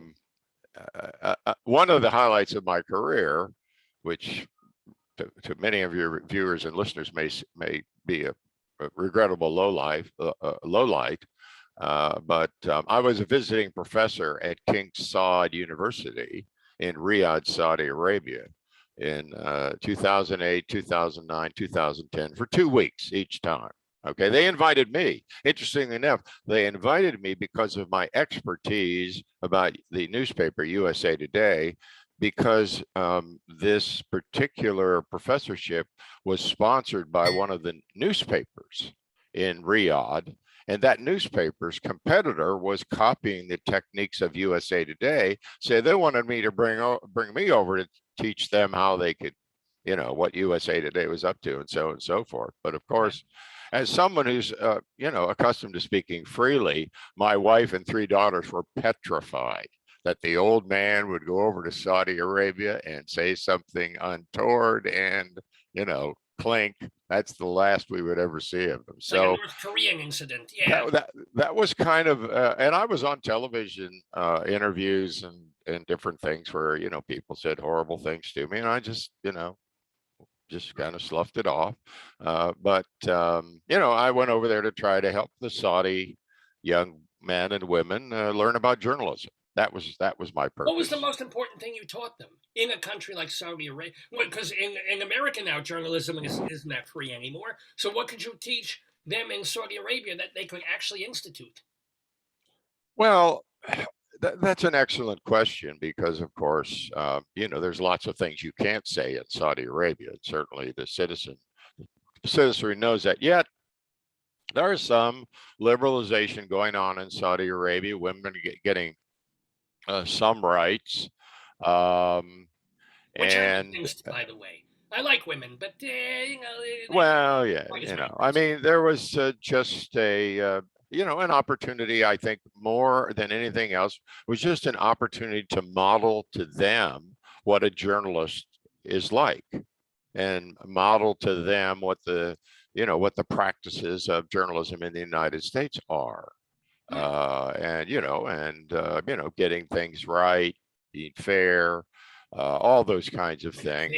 I don't think American journalism has been fair for a very long time. Well, no, but it tries to be fair. A lot of places try to be fair. I mean, the New York Times tries to be fair. It lapses every now and then. Wall Street Journal tries to be fair. I mean, if you read both publications and understand that each has a particular bias, particularly regarding particular subjects, but if you read them both, you can become a very, very well informed individual. So have you been keeping up on the Yiddish newspapers, the Forward, the Allgemeine Journal? Not very familiar with them. No, sorry to say, not. So are they well read in the Jewish community? I mean, are they still well read, or are they losing? They're still out there. I read them every day. So yeah. How about the younger generation? See, the younger generation doesn't read newspapers. They have no interest in in ink on paper. They will read stuff online. But when a newspaper goes online, when a newspaper is dropped on your doorstep, it's a very unique product. There's very few newspapers out there. So when the newspaper is dropped on your doorstep, it's a very unique product. When a newspaper comes to you through the internet, it's just one of hundreds of thousands of things you can read on the internet. So while people might sit and read the print newspaper for 15 minutes on a daily basis and maybe a half an hour on Sunday, they might spend 35 seconds with it on a particular day, and then they jump on to another subject. Also, And they don't go and they don't Yeah. read the newspaper by going directly to the newspaper website. They're referred to it by the Drudge Report, by Daily Co's, by different bundlers and aggregators, by Mark Halperin's newsletter, by other Right. sources. Also, So they just go and they read the article, and then they jump back to the source from which they got the article, which is not the New York Times or the Wall Street Journal. As opposed to that old-fashioned thing of you get the thing in front of you, you flip the whether you be interested or not, you're glancing at the headline of some story that had to be right because it is news. You wouldn't even see that or look at that anymore. But if it's in front of you on the let me see the first paragraph of that. If I'm not that interested, but I read the first paragraph, I kind of know what's going on. Move on. Oh, this I want to read. This I don't want to read. Right. And the naked girl on page 6. Okay. Well, see, when newspapers, when most people, when I was growing up, most people got the daily newspaper in a community. And so even though they might have been getting the daily newspaper because they wanted to read the sports pages, or they might have been getting the daily newspaper because they wanted to read the want ads or the car ads or, something, the reason they were getting the daily newspaper could have been any number of things, or they liked the news carrier and they wanted to help him out by buying the paper from him. But then you would get the newspaper and it would have things of general interest on the front page. And if you just leaf through the newspaper, as you were saying, you might notice something that you wouldn't have ordinarily noticed. So you were getting general information about your community, about things you should know about, things you should be interested in from that newspaper, even if you just glanced at the front page on your way to the sports pages. Now we have people who by and large do not, and that was a systematic way of finding out about your community. Now we don't have a systematic way of finding out about our community. In some ways, the reverse. It's sort of like you know what you like. Correct. Everything coming to you has been filtered in only what you think you already know you're interested in. Right. Yeah. And now you can devote your life to you're interested in quarter horse racing. You can spend your whole life doing nothing but reading about, watching videos about, learning about, attending quarter horse racing. You don't have to pay attention to, the Russians massed outside of, massed next to Ukraine. You don't have to pay attention to politics. You don't have to pay attention to your spouse, for Christ's sakes. I mean, why they would chop horses into 4 bits and race one part of it. Well, that's another. I think that's a video game. I think you're getting it confused with a video game. Grand Central Horseman, I think is what it's called. No, because I can't believe how quickly the time has gone. But while we still have you, one of the things that you are het up about is what's going on with Gannett. So in a briefish sort of a way, what's going on with Gannett? They're liquidating the newspapers and they're going to all digital. They have moved the deadlines. They bought the Columbus paper about 7 years. It was bought by Gatehouse, and then Gatehouse became Gannett, took over Gannett. But they're liquidating the paper. The deadline is about 4 o'clock in the afternoon, so there's no sports news. There's no breaking news in the newspaper. They're running news from the other newspapers they own in Ohio to fill in the dispatch. They have very few reporters, and they just announced that they're going to do away with the Saturday newspaper. Now, it's very interesting because here's the Saturday newspaper for the Columbus Dispatch. It's all about the big chip plant, the big Intel plant that's going to come to Ohio. And it strikes me, well, that's interesting because 2 months from now, when they do away with the Saturday newspaper, whoa, who will even find out about it? You see, so one of the big traditions in Ohio is Friday night football and then you read about the football game in Saturday's paper. You know, half the community's there. You read about the game in Saturday's paper. And now they've moved the deadlines up in all these places where they own newspapers in Ohio, including my hometown of Ashland. So now you can't read about the high school football game in Saturday's paper because the deadline is 5 o'clock in the afternoon. So this kind of sense of community that newspapers used to help build is quickly going by the boards. But last question for Jack Hartman. And by the way, thank you so much for joining us in the Daverhood. And everybody go to, I'm going to get your website, johnkhartman.com, and also the columbusfreepress.com to read your book and to see or keyword John K. Hartman. That'd be an excellent. Hartman, on the Google, what we call the Google. But not Google. But if you could, how would you then go to the makers of newspapers and say, here is how and why? Well, we know why. You said why. Here is how you can go about keeping a ridiculously expensive to print and distribute hard copy publication. Why should they? How could they? Well, it's a tough question because, a lot of people are very critical of the media. People aren't paying attention. It's all the media's fault. They should make newspapers more interesting. They should make television more interesting, and so on and so forth. The real problem is that increasing numbers of people just aren't interested in learning about their community. They're just not interested. It isn't that the newspapers have done a bad job over the years. It's just the public has changed its interest. The younger generation has a whole different set of interests. And there's just so many societal forces out there. There used to be a lot of independent businesses that would advertise in newspapers. Well, now, of course, after the pandemic, a lot of independent businesses have gone under, and a lot of them that were going under even before the pandemic. So the support mechanism for the newspaper was gone. Yet there are situations where nonprofits are taking over daily newspapers, where wealthy people are buying daily newspapers in order to preserve the community and the culture of the community and the communication apparatus of the community. So it may be that that is a better direction than what's happening now. What is happening now is these big companies are buying up newspapers and they're just liquidating them. They're just using them as like a CD. They can get 5% off every kind of a thing. So it's a very and I get nostalgic about the good old days. The managing editor of the Ashland Times-Gazette once told me, he says, television has taken over Cleveland, but in Ashland, we're still the word. And the problem is in most communities now, there is no word. And see, I come from a culture where in the beginning was the word. And the word was John K. Hartman. Or actually, the website is johnkhartman.com.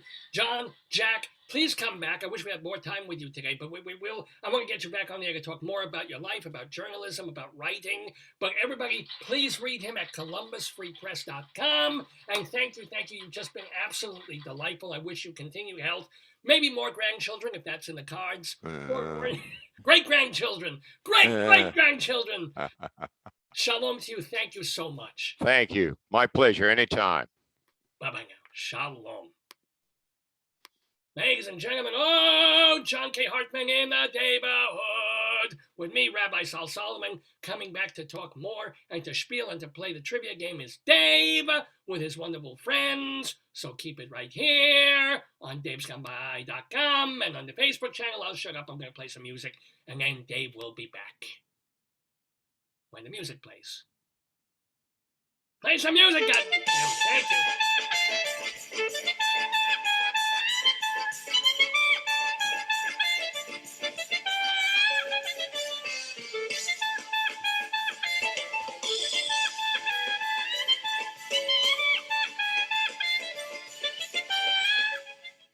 The one, the only, the Jewish Rabbi, Sal Solomon. Nobody quite like him. And what a delight. What a great, fun conversation to have in the Daverhood, Rabbi Sal with John K. Hartman, a.k.a. Jack Hartman. And ladies and gentlemen, we're now letting into the Daverhood the players of our game It's called the Today Yesterday quiz. It's a trivia quiz. And it kills me because we had I think Leslie trying to log on, and I don't see her. So she may be trying to get back on again. I wonder if she messaged me. I don't know. Oh, let me check. Did she? Let's see. Hold on. And by the way, I will say hello to our wonderful usual guests here. We've got David Sheward, who is the critic. I see David. I see. Okay, come back, Leslie. Oh, let me get Right the. there.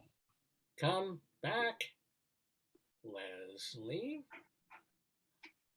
And I have to write. Funny, I spelled "come" wrong. Oh, anywho, what the? Why can't I type? Here we go. Here. Welcome, David Sheward, and welcome also Don Perl from the wilds of Colorado. Hello, Don. What is that? That sort of looks like a weird red Christmas tree. Unmute, Don. Also, unmute. I can't hear you. You can ask him. I am. Don. He's getting with what's his wife? Unmute. You're muted. Yeah, I think he's getting his partner to help. Oh, it's helping. Yeah. Not hearing you, man. Not hearing. You're still muted. You're still muted. We must lower the child area. There you go. There you go. No, he's still muted. Oh no. Don say no. No. His girlfriend will fix it. You have to do in the lower. Just ask that. Give him a request to unmute. I've been hitting that button repeatedly. No, you're still not. I'm still not. Still not. No, it's not on. It's not on. Well, how's that? Can you hear me now? yeah. Don Yeah. Perl, ladies and gentlemen, welcome to the Daverhood. There you go. Hello. We can hear you What's now. that? What's that 34 behind you? Is that your age? Thank you very much. No, Don, there's an 834. This is the 834th episode of Dave's Gone By Facebook Yo podcast, your program of the stream. 834th. 834. It is. Now, tomorrow, I turn 58 years old. 58. So, Mazel tov. well, thank you. Thank you. God willing, if I don't die within the next 24 hours, tomorrow I will be 58. Does that make you an Aquarian? Yeah, right. This is true. It is. I am. Could you explain to me? Do you know this stuff? It's the water bearer, but it's an air sign. What the hell does that even mean? Well, I'll give you a water bearer, but an air sign. well, you know that what fish do is they take the air from the water. You see, so that's what their gills are prepared to do, to extract the oxygen from the water. So that makes us very fish-like. Well, there you have it. Women, but And yes, an air conditioner bears water, so. That's right. Cooling unit. This is true. I like your shirt. Thank you. It's a Playbill shirt. I can see This that. is my Playbill pajamas. Oh, indeed. So that is the Scottish play for David. well, let me ask you, David Sheward. Yes. Have you been to the theater this week, or are you still recuperating? I'm recuperating. I might go next week. I'll see how I feel. Because I just got the invite for MJ. Oh, great. Michael Jackson show, and I'm like, it's tour, not yet. Soon, but I don't know if I'm going to sit in the theater. Well, it's it's next week, or or isn't it 2 weeks from now? Or first week of February, yeah, is when they're letting the critics in. So, and well, I had absolutely no interest in seeing it. And then it's amazing how we are influenced. And then I saw a tweet or a Facebook thing of somebody who said it, apparently a legit person, not a plant. And said, oh my God, it's amazing, it's wonderful. Who would figure? You know, it's this musical that's about Michael Jackson. Yes. So and welcome, Leslie. Leslie, you look lovely, but your face is completely frozen there. You're in amber. Hello, Leslie. Well, we'll use her as a muse as we begin. So. Oh, that's not funny. That is funny, David. Actually, it really is. Let's all freeze. Like. Oh, there she is. Well, so there Don, she is. how have you been? How's your week been? Well, let's see. How's my week been? That's a good question. I have this gig at the Immigration and Refugee Center 2 days a week. That's inspiring. Oh, that's I'm working on a memoir. Really? Yeah, notes, I'm up to about the 17,000 words, which is 25 pages. It's a memoir of a family tragedy. I'm not going to go into the detail of that. Okay. And looking at my income I'm writing a taxes whole too. book about it, but I don't want to talk about it. It's like, it's a secret, but I want everybody to read it when it comes out. Well, I wouldn't exactly put it in those terms because No, a lot of this is just forming in my head as I go. of course. Just have you had this experience of wanting to write a memory, and as you start to write the memory, other memories occur that relate to it, Yeah. and you actually forgot that you had those memories, so you scribble them down so that you can put them into context with your overall memoir. Is this as clear as mud? Well, no, it's very clear indeed. No, but I highly recommend that you might try taping it, and then you'll always have those fleeting memories. You just have to go find them on the tape. That's a good. Right. Yeah. So there always is something. MP3 Well, that's a very good suggestion. Yeah. I like that But- suggestion. I keep a notebook and I write them down in a notebook. Yeah, but by the time you've written one down, the other one's gone. That's the whole thing. I totally understand what you're saying. But if you just do stream of consciousness into a tape recorder, you can always find it. You can always play it over again, you know. It's not the same as writing it down. We're so used to writing it down. We're from a generation, I don't know Yeah. about you, David and David, but I'm from a generation that writes things down. And I just read that A.O. Scott learned how to write things down just a couple of years ago. A.O. Scott, the New York Times film critic, Yeah. just started to write things down a couple of years ago. As As we opposed all are getting away from writing things as down. opposed to, No, As even a- I was, or Rabbi Saul was interviewing a comedian named Tom Papa last week, and he said, you know, do you write stuff down? Do you just keep it in your head? Do you tape it? And I said, no, I'll scribble a word, you know. Exactly. I'll put the word in my pocket. It'll come out of my A clue, right? and it will be a Yes. meeting for a whole bunch, you know, for 150 words. Yeah. My problem with that is I'll write stuff down, I'll look at it and say, what the fuck is that? I have no idea what it It's a means. shopping list. There's Yeah. I've had that too. But Leslie, I like your suggestion. What had occurred to me, Yes. was that what Dave said was, I will write simply a word down, and That's that an word will idea. jog the memory. Right. Yeah. Hopefully, you know, I did there's that. that possibility of what the fuck is that? That's the Yeah. problem.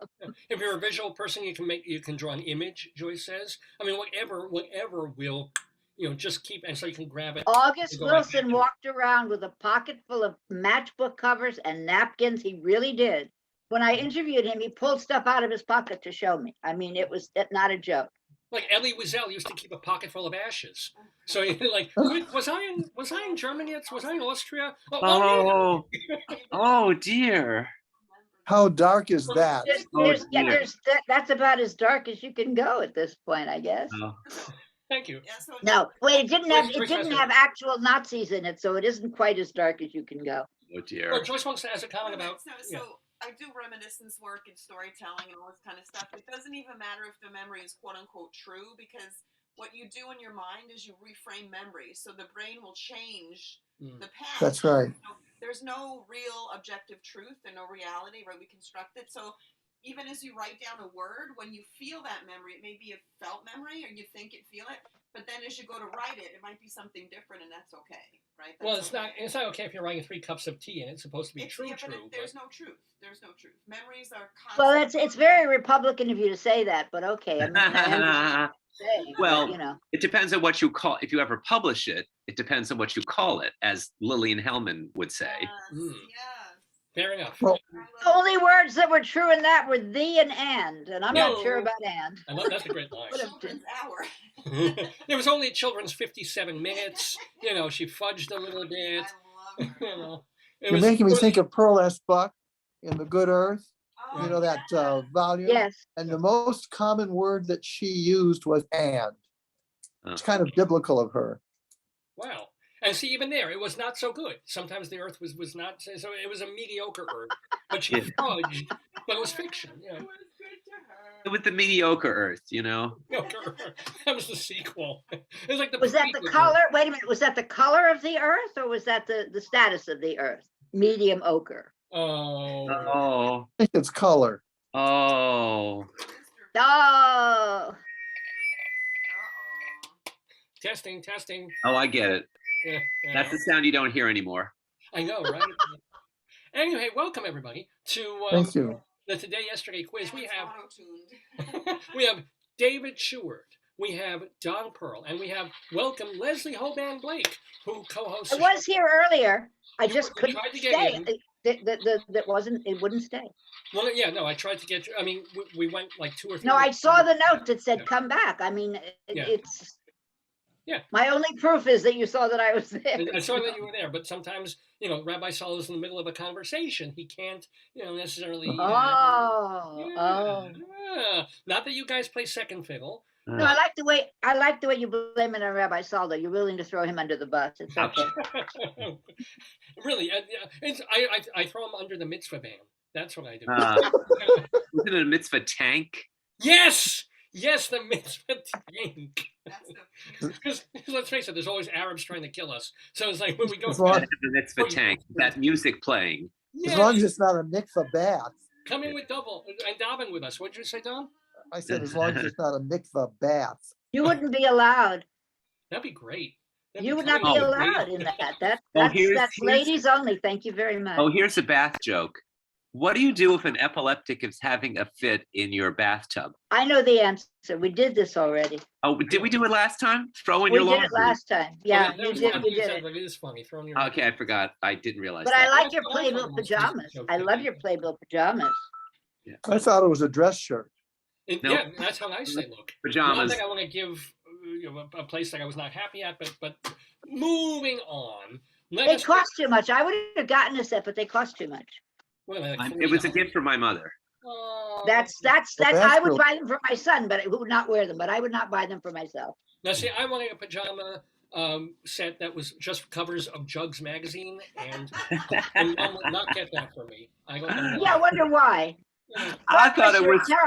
Joyce, you're a terrible wife not to get him that. Yeah, I thought it was a magazine. For Leslie, he does not call me mother. We're not into that kind of. No, wait. Oh, sorry. Thank God. No. Yeah. no. I thought it was a magazine for antique pictures or something. Yes. Right. Yeah, oh, that's it. Jugs. I got it. Exactly. Well, I'm expecting. Antique jugs do not look that good. What? I'm sorry. I do want to say that I'm hoping my oldest friend in the world is going to be coming on the show in a little while.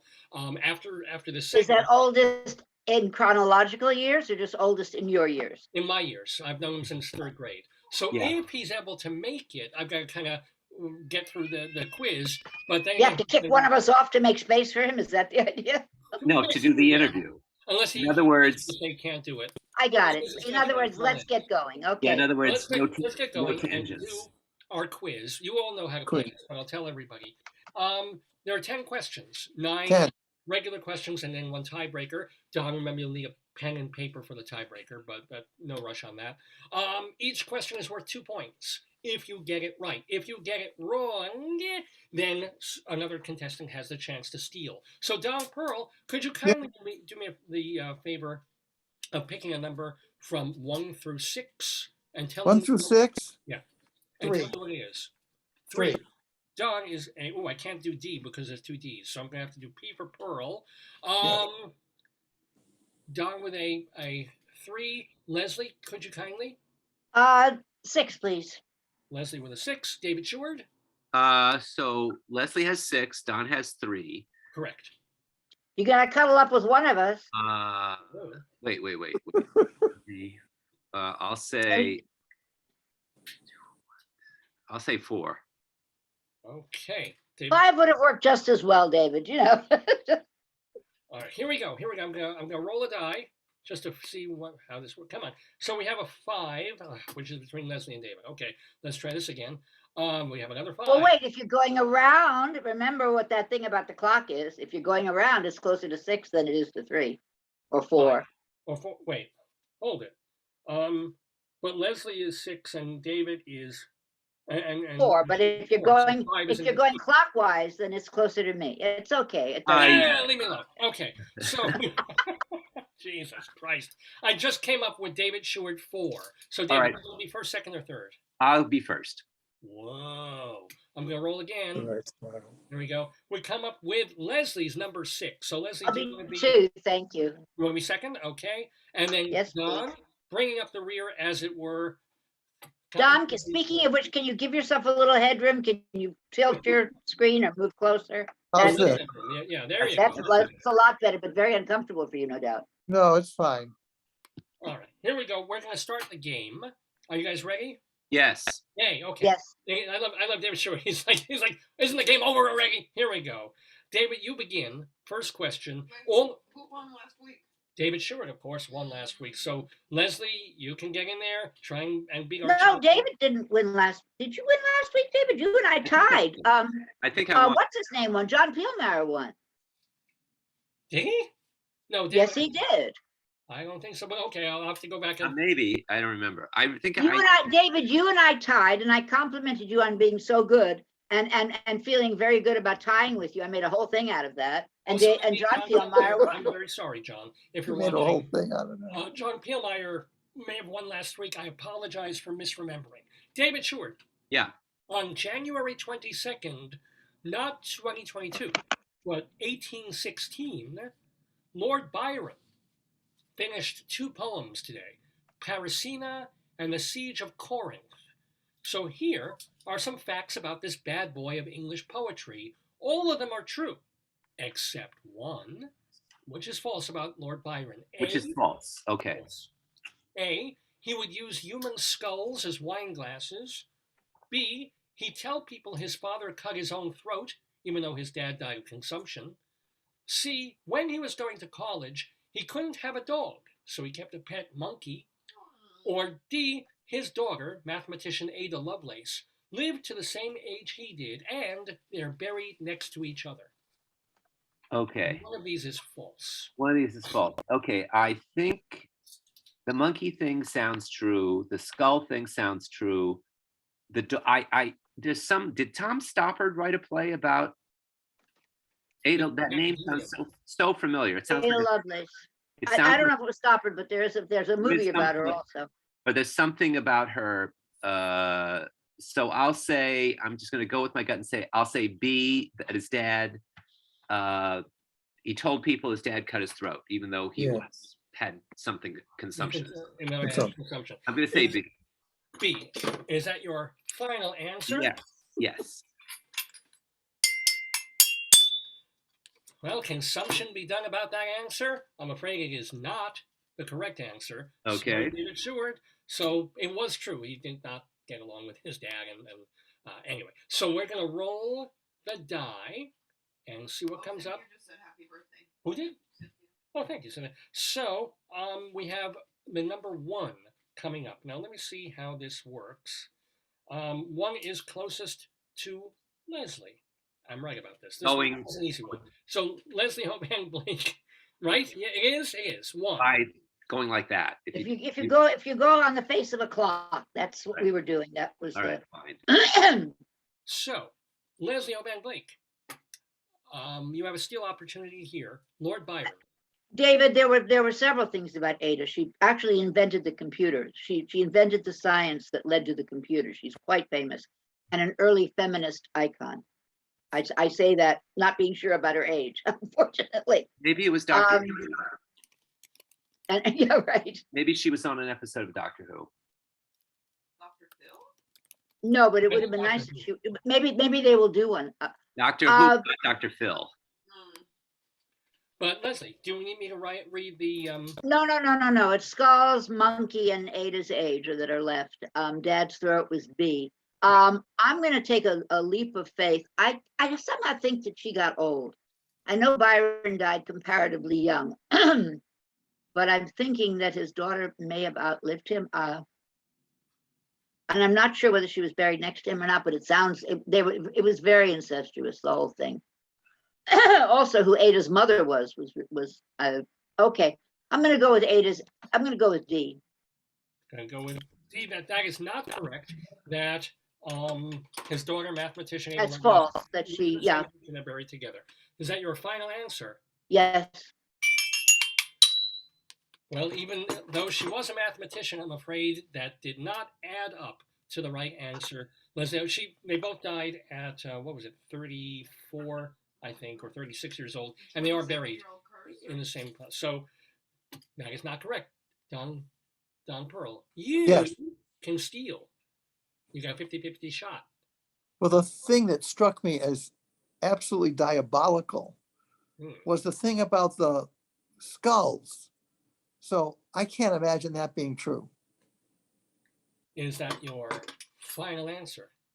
I think so. I think so. Well, I don't know. I think it's always fun to come home and get a little head. But Don Sheward, Lord Byron was not Don Sheward, sorry, Don Perl, yes. Yeah, sorry. Lord Byron was a weirdo. He had skulls that he drank from. He used them as flower pots. He was kind of a nut. So the answer, I've stumped all of you. The answer was that when he was in college, he could not have a dog, so he kept a pet monkey. That is not correct. That is not what happened. He kept a tame pet bear that he would bring around to the college. Nice. Yeah, I guess they had lax rules about pets back then. David, they say, that's on that quiz, what? Meet my new friend. Go, Flossie.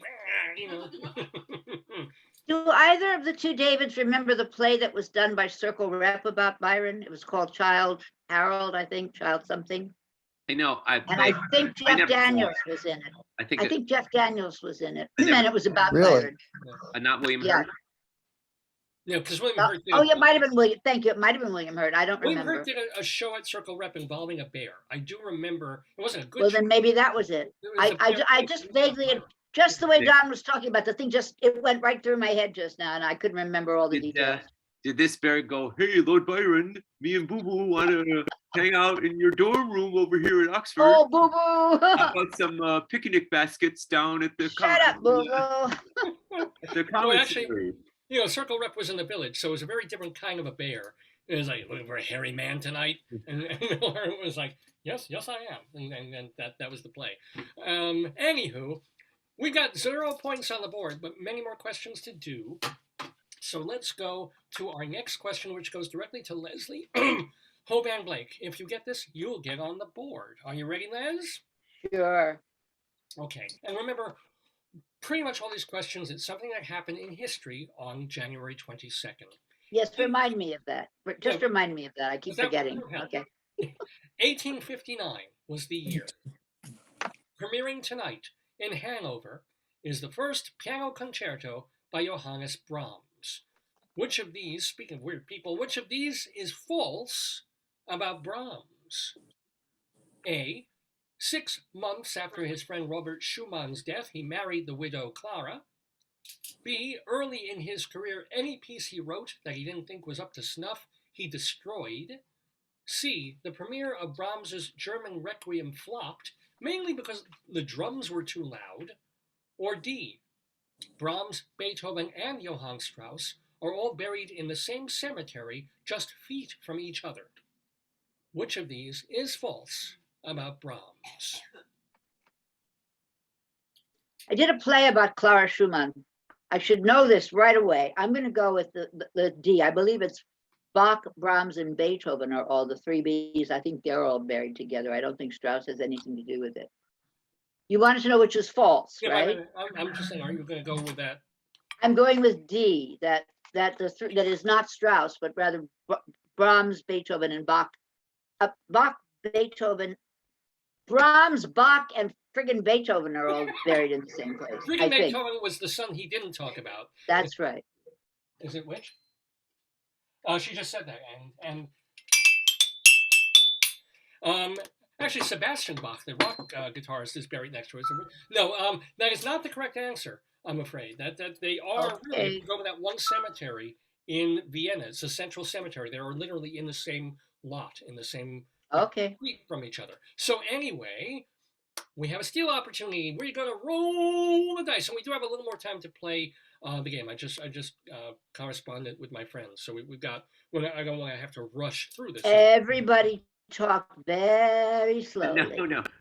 You shouldn't have said that, because now right. It's going to be like. So if I go on the wheel, I hit the number 6, right? So that's Leslie's number. Leslie just got the question wrong. Who is question?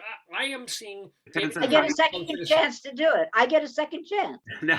Well, it depends on which way you want the wheel to go. Right. Well, this Wheels on Fire rolling down the road. I'm thinking David Sheward is close. Okay, The all right. 6 is closer to David If Sheward's. you go number that 4. way. Okay. Yeah. All right. All right. So he married Clara. He destroyed stuff he didn't like right away, and the Requiem drums were too loud. So which of those is false? Right. Now I know he did marry Clara Schumann, so maybe the question is how quickly? You said 6 months? Correct. Oh God. Maybe it's that may be a trick that you're trying to pull, because I know God, I should just read let me get the exact wording. Absolutely. Go Which ahead. of these is false about Brahms? A. 6 months after his friend Robert Schumann's death, he married the widow Clara. B. Early in his career, any piece he wrote that he didn't think was up to snuff, he destroyed.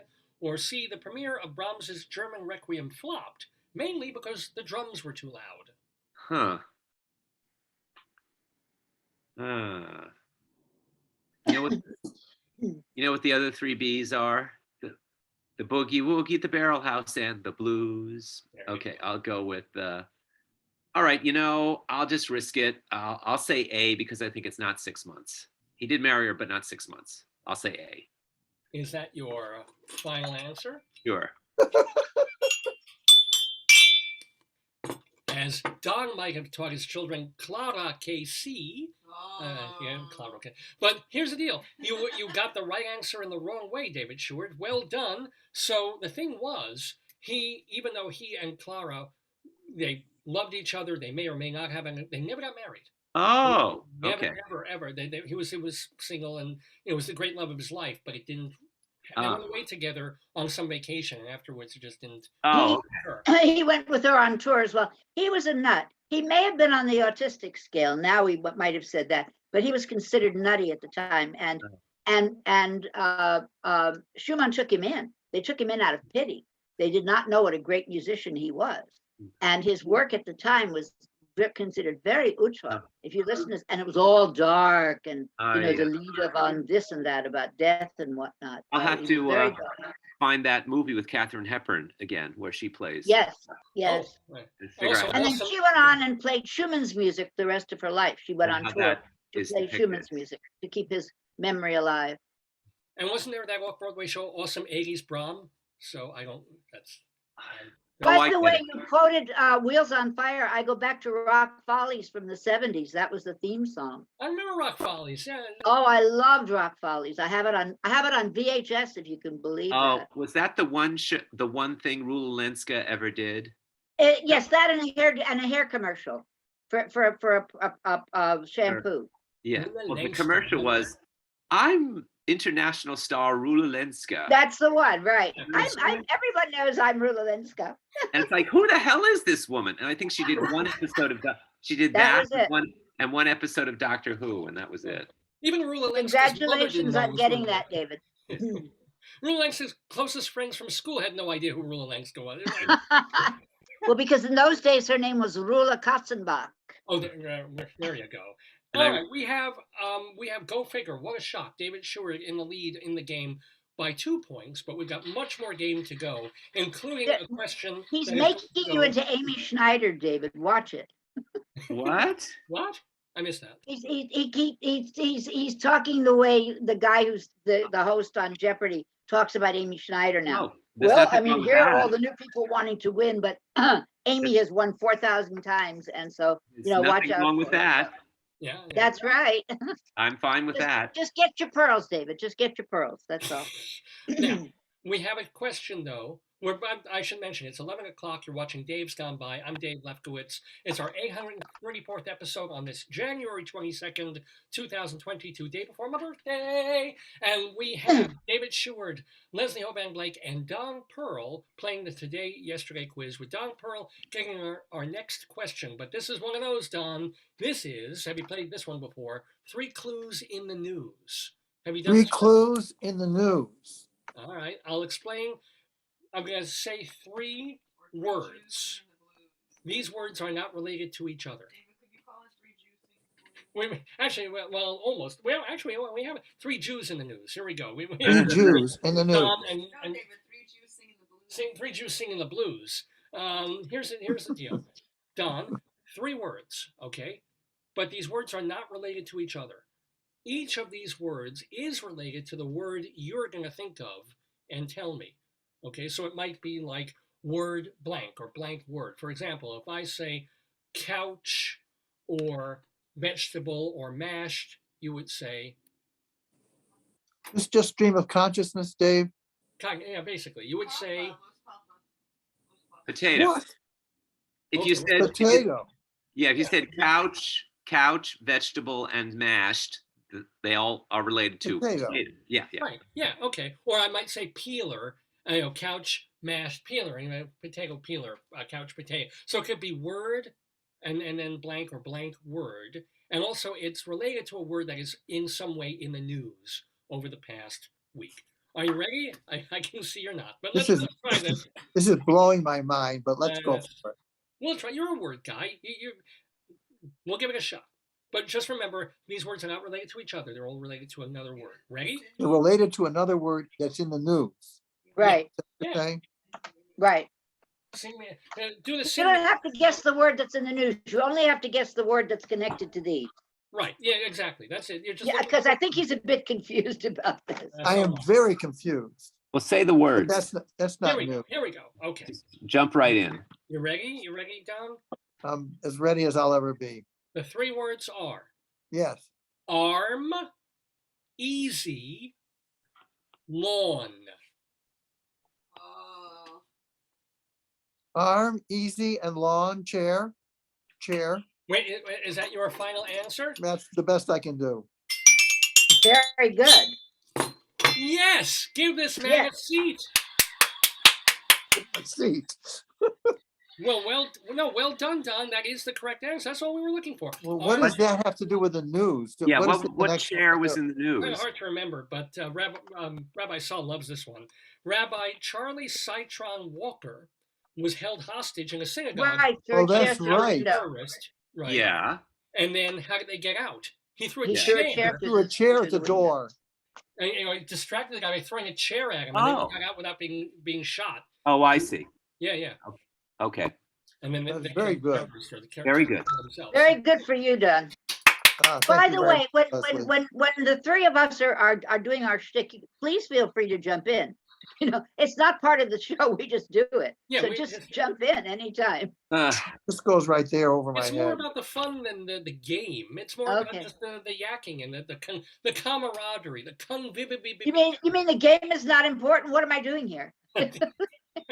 That's what we all ask, What am I doing here? It's a metaphysical question. But actually, I'm culturally deprived because you have all this information about theater and who played what and the like, and goes over my head because That I'm. question for you wasn't about theater. That was about Most the of the news. questions aren't at all about About the theater. chair.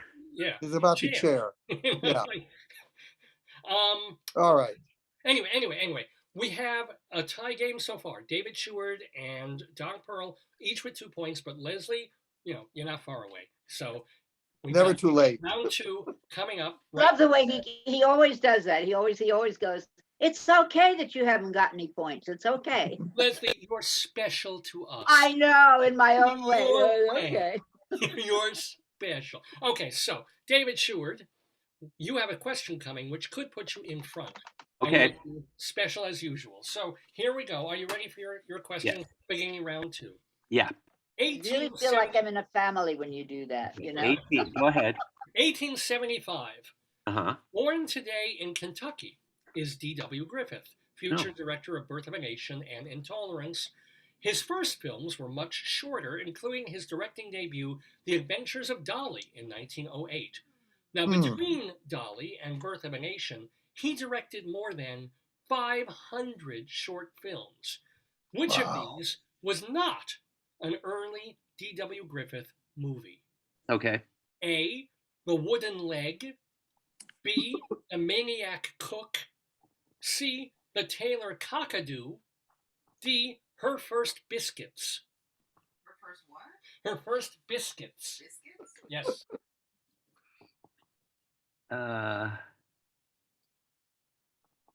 Okay.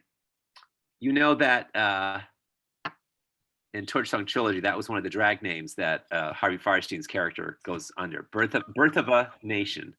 I don't remember that. Oh, okay. You don't remember that? No. Okay. Birth of a Nation. Yeah. And let's see. And these are all drag names: Wooden Leg, Maniac Cook, Taylor Cockadoo. I like that one.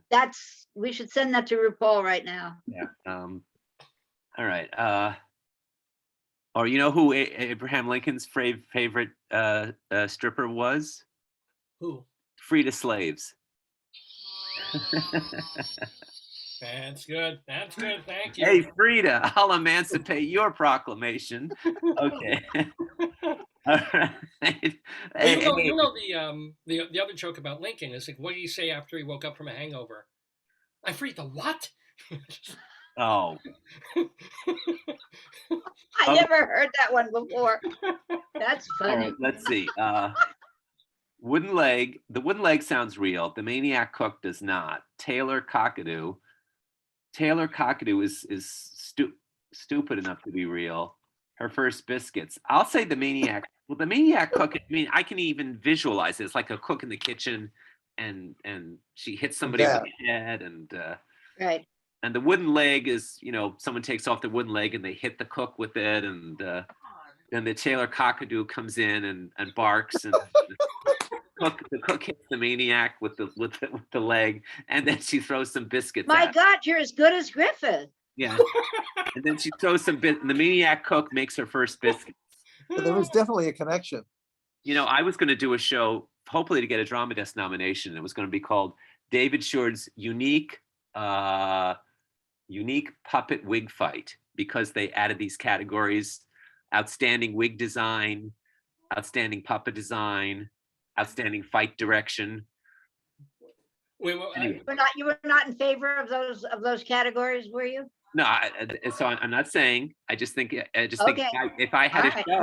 Now it comes out. I worked with you. I never knew. So now it comes out. If I had in Shalom Dammit made fun of Symphony Fantastique that the best. Yes, that's what he's talking about. That's exactly what he's like. Yeah, come on, stop it! It's like handkerchief in a fish tank. Stop it. Well, if we had, yeah. So I'm just saying, if I had a show where I had puppets with wigs fighting each other, I would get a Drama Desk nomination because it was unique. Actually, that would be a Punch and Judy show. That's all that would be. Anyway, David, do we have okay. All right. The Taylor Cockadoo is the obvious answer, so that's not going to be it. I'm going to say the Maniac Cook. Is that your final answer? Yeah. Yes. Well, the Maniac Cooked is a half-baked answer, I'm afraid. David Sheward, okay. That really was an early D.W. Griffith film, so we have a steal opportunity, my friends. And it looked just like you described, David. Just like you described, exactly. I have a question on C, please. Is it cockatoo or cockadoo? I can spell it if you like. Please, thank you. K-A-K-A-D-U. Oh. K-A-K. A-D-U. K-A-K-A-D-U. Yeah, cockadoo. Cockadoo. Cockadoo. Okay. So it's not the bird, which is what I wrote down. Okay. Is it a dog? No, it's not that either. Is it a chicken? Is it bigger than a red box? Cockadoo. So wait, it's my turn. Wait, it's my turn. And I want you to know that I'm making notes, David Sheward. And when I wrote down the first one, instead of wooden leg, I wrote down wooden cock because I was in the middle of two thoughts. And then I thought, well, that might be the one, but no. Are you involved in a service? Well, hold on one moment, please. Just a little time out here. Yeah. I rolled a 4, which is David Sheward's number, but it's closer to Don. In it? Oh, okay. So Go ahead. Don's It's all right. question. Don gets to steal here. All right. So we just gave him a bunch of stuff. I didn't give him an answer. Yeah, no, but I thought you were going to. So Don, you get. I thought I was going to answer too, but I didn't. Okay, my mind is in a whirl of confusion. So Yes. Dave, could you please repeat the possible answers? Absolutely. What's remaining here? David is it's a blind child area. I don't know what you're doing there. I He's thought it was on time. What's My Line? You I thought don't it was time. remember? I thought it was time for the mystery guest. Oh, okay. Mystery Yeah. guest, are you in the entertainment industry? Okay, that's it. Don Perl. Your choices are: one of these is not a D.W. Griffith film. A, The Wooden Leg. C, The Tailor Cockadoo. D, Her First Biscuits. Oh. All right, so one of these is not one of his movies. That Right. is the wooden, what is it? The Wooden Leg. The wooden Don't leg, ask me. The Tailor Cockadoo. the Taylor Cockadoo, Her First Biscuits. Her First Biscuits. Taylor Cockadoo. Her First Biscuits? Who would make a movie out of that? I'm gonna go with Taylor Cockadoo. Is that your? Yeah, I thought we were gonna go with biscuits there. I guess no, I'm gonna go with. Is that your final answer? Don's catching on. Yeah, it was just a wild hair I had. That is my final answer. I'll take the high road. Do you have the right answer, Don? Yes, you cockadoo. That is, my God, Don taking the lead here. But the weirdest part of this whole thing is, do you know where I got that name, that phrase? Nothing to do with Beethoven, nothing to do with any. Somebody else made a movie. I'm sorry, nothing to do with D.W. Griffith or movies. I think it's excrement. No, nothing to do with that either. No, there is a Beethoven piece called Ich bin der Schneider Cockadoo. Which means Taylor Cockadoo. I am the Tailor Cockadoo. And he does the cockadoo variations. I saw this and I'm like, I was in heaven. Like Beethoven has the cockadoo variations. This is real. And you didn't even make the poo joke out of it. He did. So there you go. That sounds like a David Monty Sheward, Python. I have to compliment you on your Darcy Kilgallen impression. It was the best I've seen. Really What was that, good. guys? That's the next strain of That would be the next. Or Bill Cullen Cullen if you prefer. I don't. It's Cockadumacron or Cockadelta. Anywho, we have a Okay. The function shift, change it from noun to verb to adjective to adverb. Make the function shift. So he's got 4, he's got 2, and I got zip, right? Right, so far. But Leslie, this next question is yours. So Indeed. you will tie David Sheward with 2 points. So, are you ready? Just like last week. Yeah. There you go. 1877 was the year. London Bishop Arthur Tooth is taken into custody. His crime? Practicing Christianity using prescribed items like vestments, incense, and altar candles. When he didn't recognize the Public Worship Regulation Act and didn't show up for trial, they imprisoned him, though he was later freed on a technicality and became something of a martyr for the Catholic Church. In honor of Arthur Tooth, which is false about teeth. A. Ancient Egyptians would brush with a combination of crushed eggshells and animal hooves. B. The pressure of a human bite is only 35 pounds less than that of a pit bull. C. In 1994, a convict in a West Virginia prison escaped using braided dental floss as a rope. Or D. Believe it or not, a snail has anywhere from 10 to 20 microscopic teeth. One of these is not true. Oh God, I can never eat escargot again if that's true. Blah. I love escargot, but all right. So eggs and what kind? Eggshells and what kind of animal? What? Eggshells and animal hooves. Hooves. Hooves. So they crush that into a powder. They crush that into a powder. I mean, there's no other way that they could have done that, right? Or the pressure of a human bite is only 35 pounds less than that of a pit bull. The dental floss escape and the snail teeth. Okay. Again, I'm the daughter of a dentist, and if you think I know this, to tell the truth, sorry, that was Bill Cullen. I said, or Bill Cullen. I gave you the choice. No, he was on To Tell the Truth, not What's My Line. Oh, you're right. Did you know he limped? Yes. Yeah, interesting. Because when I was on To Tell the Truth, that's how I found out. I saw him limp. I was really like, oh my God. Okay. Getting back to this stuff. I'm gonna go with, This stuff. oh, I hate to think that snails have teeth, even as microscopic as they might be. I have eaten so much escargot in my life. That means I've got a deposit of that in my stomach somewhere. I'm gonna say 35 pounds less than the pit bull. B. I'm gonna go with B. Is that your final answer? I'm using David's method that we found doesn't work anymore. Am I boring you, David? I'm sorry. So you're saying Yes, I'm saying B. Well, Leslie, I'm afraid your answer is the pits. That apparently is. I can't imagine it. I didn't think the human bite was that whatever, but that is true. So it's only 35 pounds less if we're biting really hard than a pit bull bite. So go figure. I'm gonna roll the die. You mean Pitbull the rapper or Pitbull the dog? Oh, Pitbull the rapper. He's worse than anything. He's like a hippo bite. We have on the number 6, right, which is Leslie's number, Keeps coming up. but it's going to be closest to Isn't David it? Sheward. Okay, So- all right. So let's see. Wait, which way are you going? If Well, if it's it's going not matter. around, We're going it's this way. closer It's to Don. Does it even matter? Whichever's closer. Whichever's closer. So which is closer? Me. I think it's because close- even if you went all the way around, it's more numbers. It's less numbers going that way. Yeah, but that wasn't the way we were doing it. You go I in one thought it was- direction only. I thought we were don't going care who either gets it. direction, whichever is closer. What? I believe, okay. That's not you know, what's her name?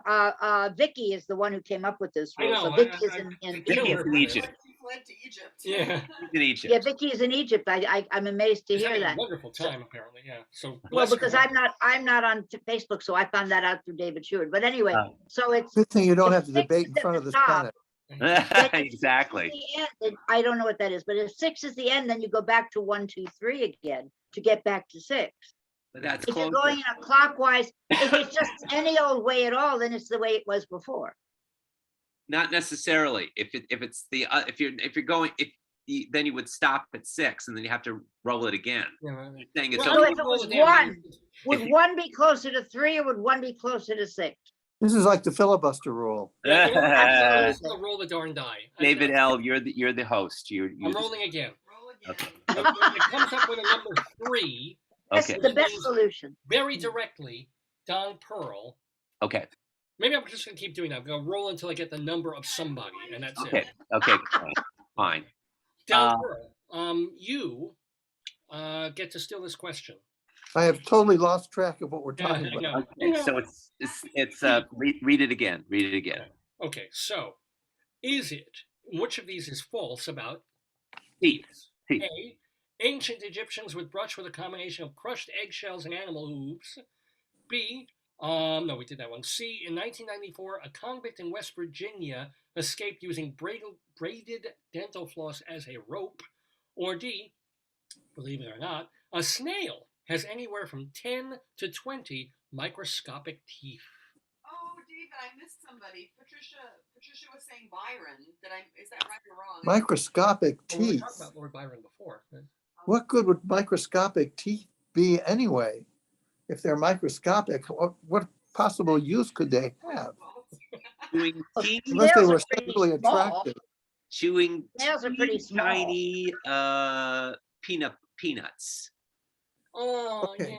yeah. I think I'm going to go with what is it? The crushed eggs and what was else? Crushed There was eggshells and eggshells horse and animal hooves. hooves. Patricia Horse says hooves. Byron is the name of or the hooves. And what purpose was that? To toothbrush, powder, toothpaste, I'm assuming Oh. they were powdered. powder. The Egyptians would use that to clean their teeth? Right. Allegedly. It may be true, it may be false. Oh, we'll have to ask Vicky because she's in Egypt. Right, there you go. It seems so outlandish that it may be true, but I'm going to go with it anyway to say that's just beyond the beyond. That it's false. Final Yes. answer. Final answer. Okay. Final answer. Well, I'm afraid we have to brush that answer off. Sorry, they didn't have fluoride back then. It wasn't like they were making Crest and Gleam. They had crushed eggshells, and that's what they did. So, unfortunately, that was true. about Yeah. David Sheward, so now you're doing Carol Burnett and Steve Martin. I mean, you're just a wealth of impressions today. Oh, you mean when Yes. when was I And imitating? then this, and then this. I thought When maybe was that I was Carol imitating Burnett. That This one. I was I know. scratching my ear. I wasn't- know, I bitch. know, I know. No, All what's right, interesting so- is what they don't tell you, what they didn't say in Exodus, is that, Moses would get to Pharaoh and he said, let my people go. And Pharaoh would be like, no, I'm not going to do that. Hold on. Because He was toothless. so terrible. Pharaoh was okay. toothless. Yeah. Okay, Anywho, so who hasn't answered this freaking question yet? which of these is false? Braided dental floss to get out of prison, or snails have tiny microscopic teeth, right? Right. Name the play. Yeah. All right, so Byron was the name, thank you. Yeah, okay. Someone just said Byron was the name of the play that we were looking for before. No. That was at It, Circle. it was Child Byron. It was not Byron. It was Child Byron. That's what it was called. Okay. CHILDE, based on as a thing to his child Harold. That's And what was it was. William Hurt or Jeff Daniels? But That anyway. I don't remember. Okay, so braided dental floss to get out of prison, or snails have tiny microscopic teeth, which is false. Oh. I can't go by my system because we already had 2 C's, so it would make sense to have another C. So I'll say, so read the text so I get it exactly. Absolutely. The last It's 2. a 50-50 shot here. So one of these is false. A, excuse me, ancient Egyptians would, oh no, so we did that. No, just Sorry. C and D. Sorry. C and D. I'm sorry. All right. C, in 1994, a convict in a West Virginia prison escaped using braided dental floss as a rope. Or D, believe it or not, a snail has anywhere from 10 to 20 microscopic teeth. Oh, Hmm. Mr. Peabody. Not many rows of teeth there for the snails. Huh.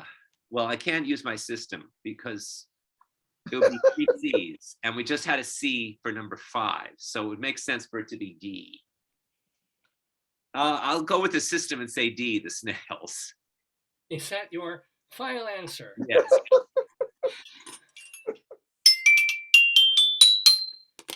Well, you're not paying full price for that answer, David. Sure, you got that one on snail. Ladies and gentlemen, yeah, that is, David Sheward gets the points. Oh, Well, okay, good. But So my here's the system deal. works. The Good for system you, works. David.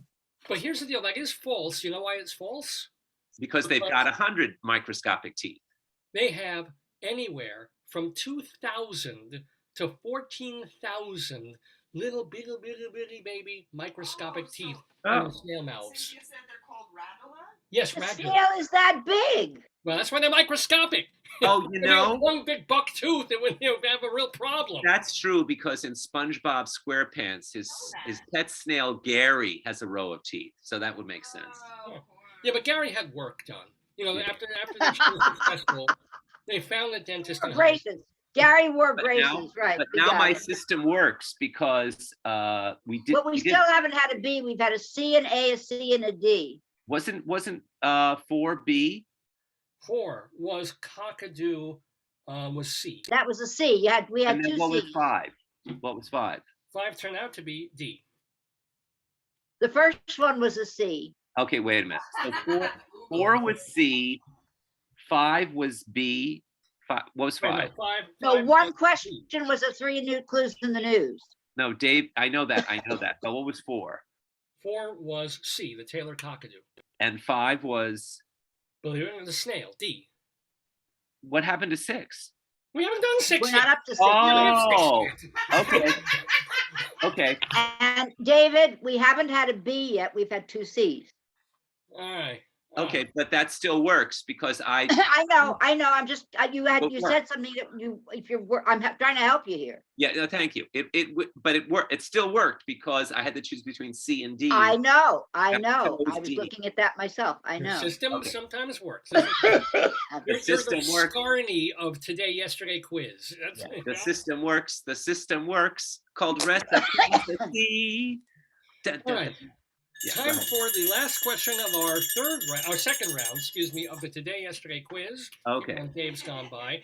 All Now, right. this question goes directly to Don Perl. So, Don, if you get this question, you will be back in the lead of the game. It is another multiple choice. Are you ready, Don? Terminator. I am ready. All right, here we go. Terminator.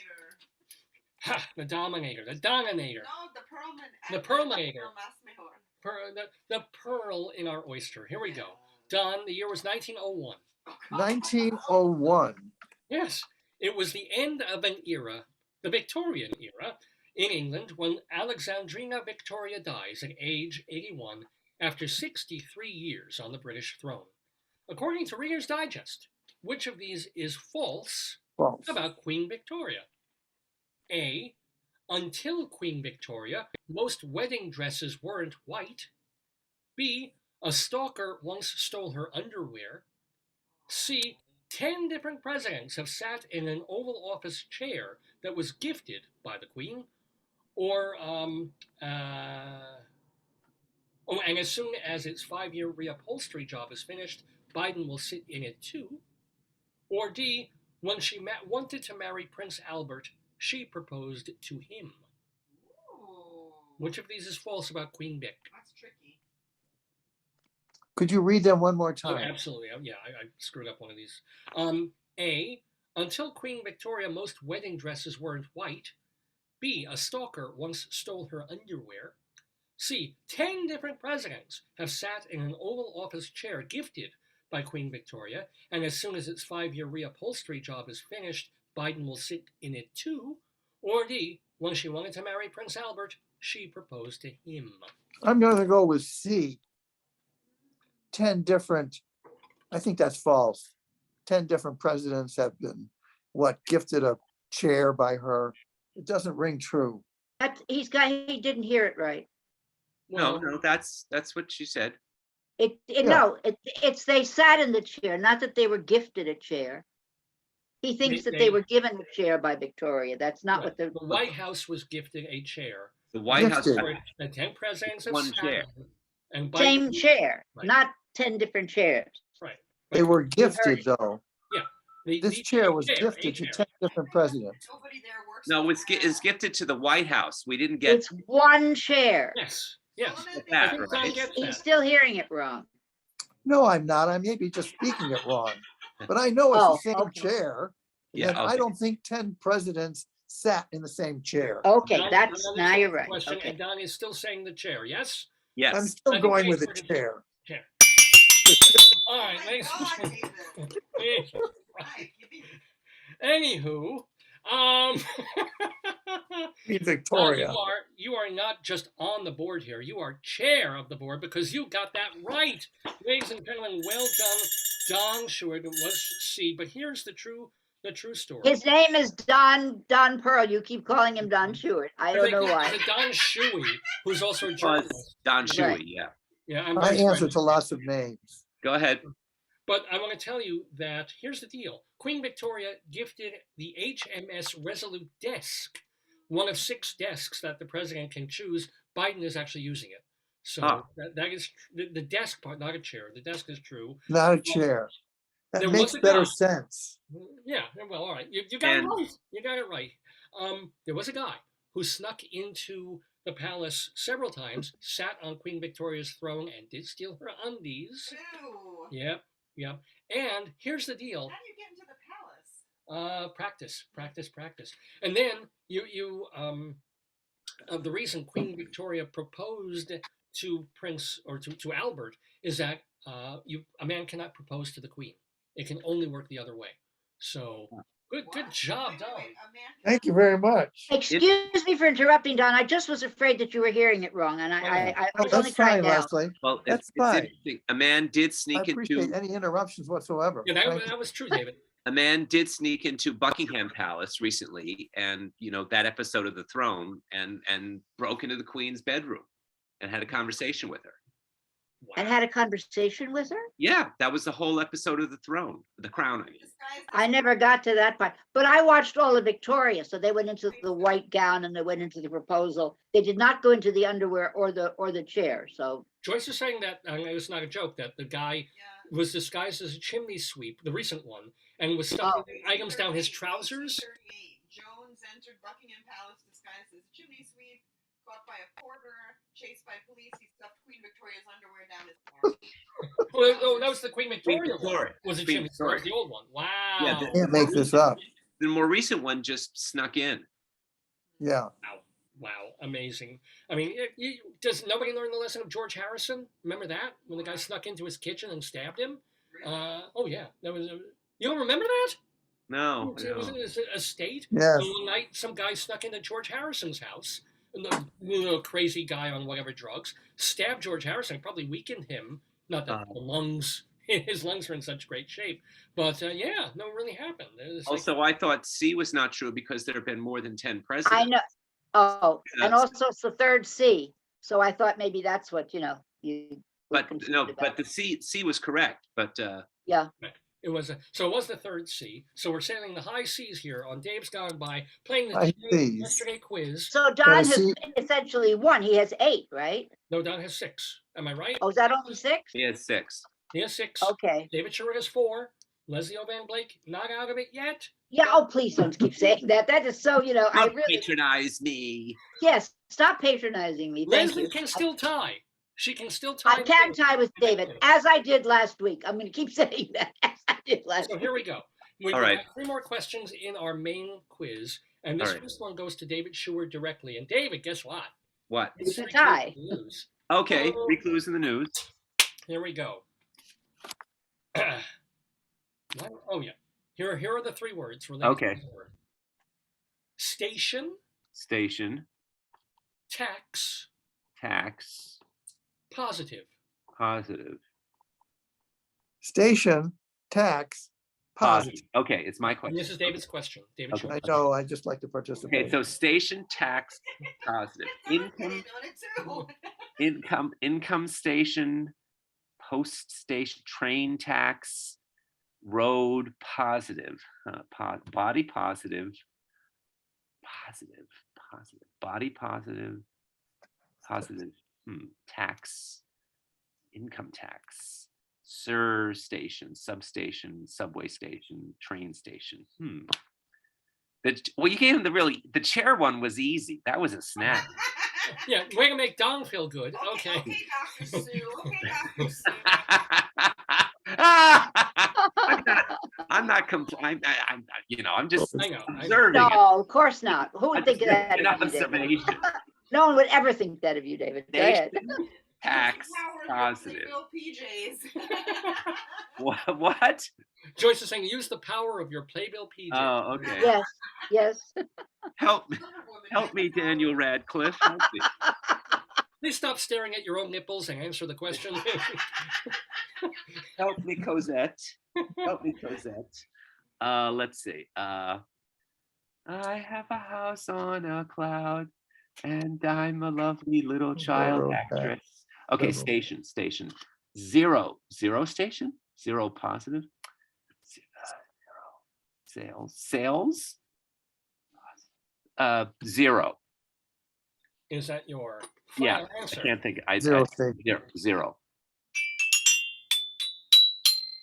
Well, not only do I have to tell, I must tell you that 0 is wrong. Okay, 0. Oh, I get it. Okay. Okay, I'm gonna roll the die. All Wow, right. you're just like Joey Bishop. Just come right up with them, I tried. Now here's the deal. I came up with a number 5. You're a what? regular I'm just gonna roll January. again. Fuck it. I'm gonna roll. I came up now with a number 6, which is directly Leslie's number. So Leslie, all right.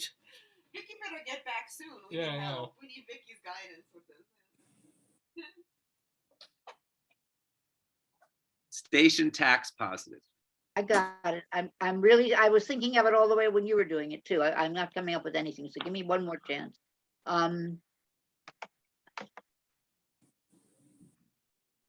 Oh, Mary Poppins is down here on my leg. Okay. What is people Playbill? Oh. Jammy. Mary Poppins. Yeah. It's Jammy. Test tax.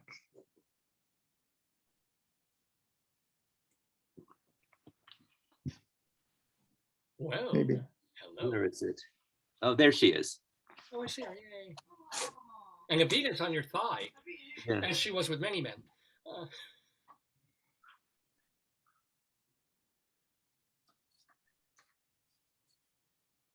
Yeah, we're gonna start the countdown. I know, you're gonna have to do a countdown, I know. I've run through 1,000 words while we were talking. It's worse than playing Wordle.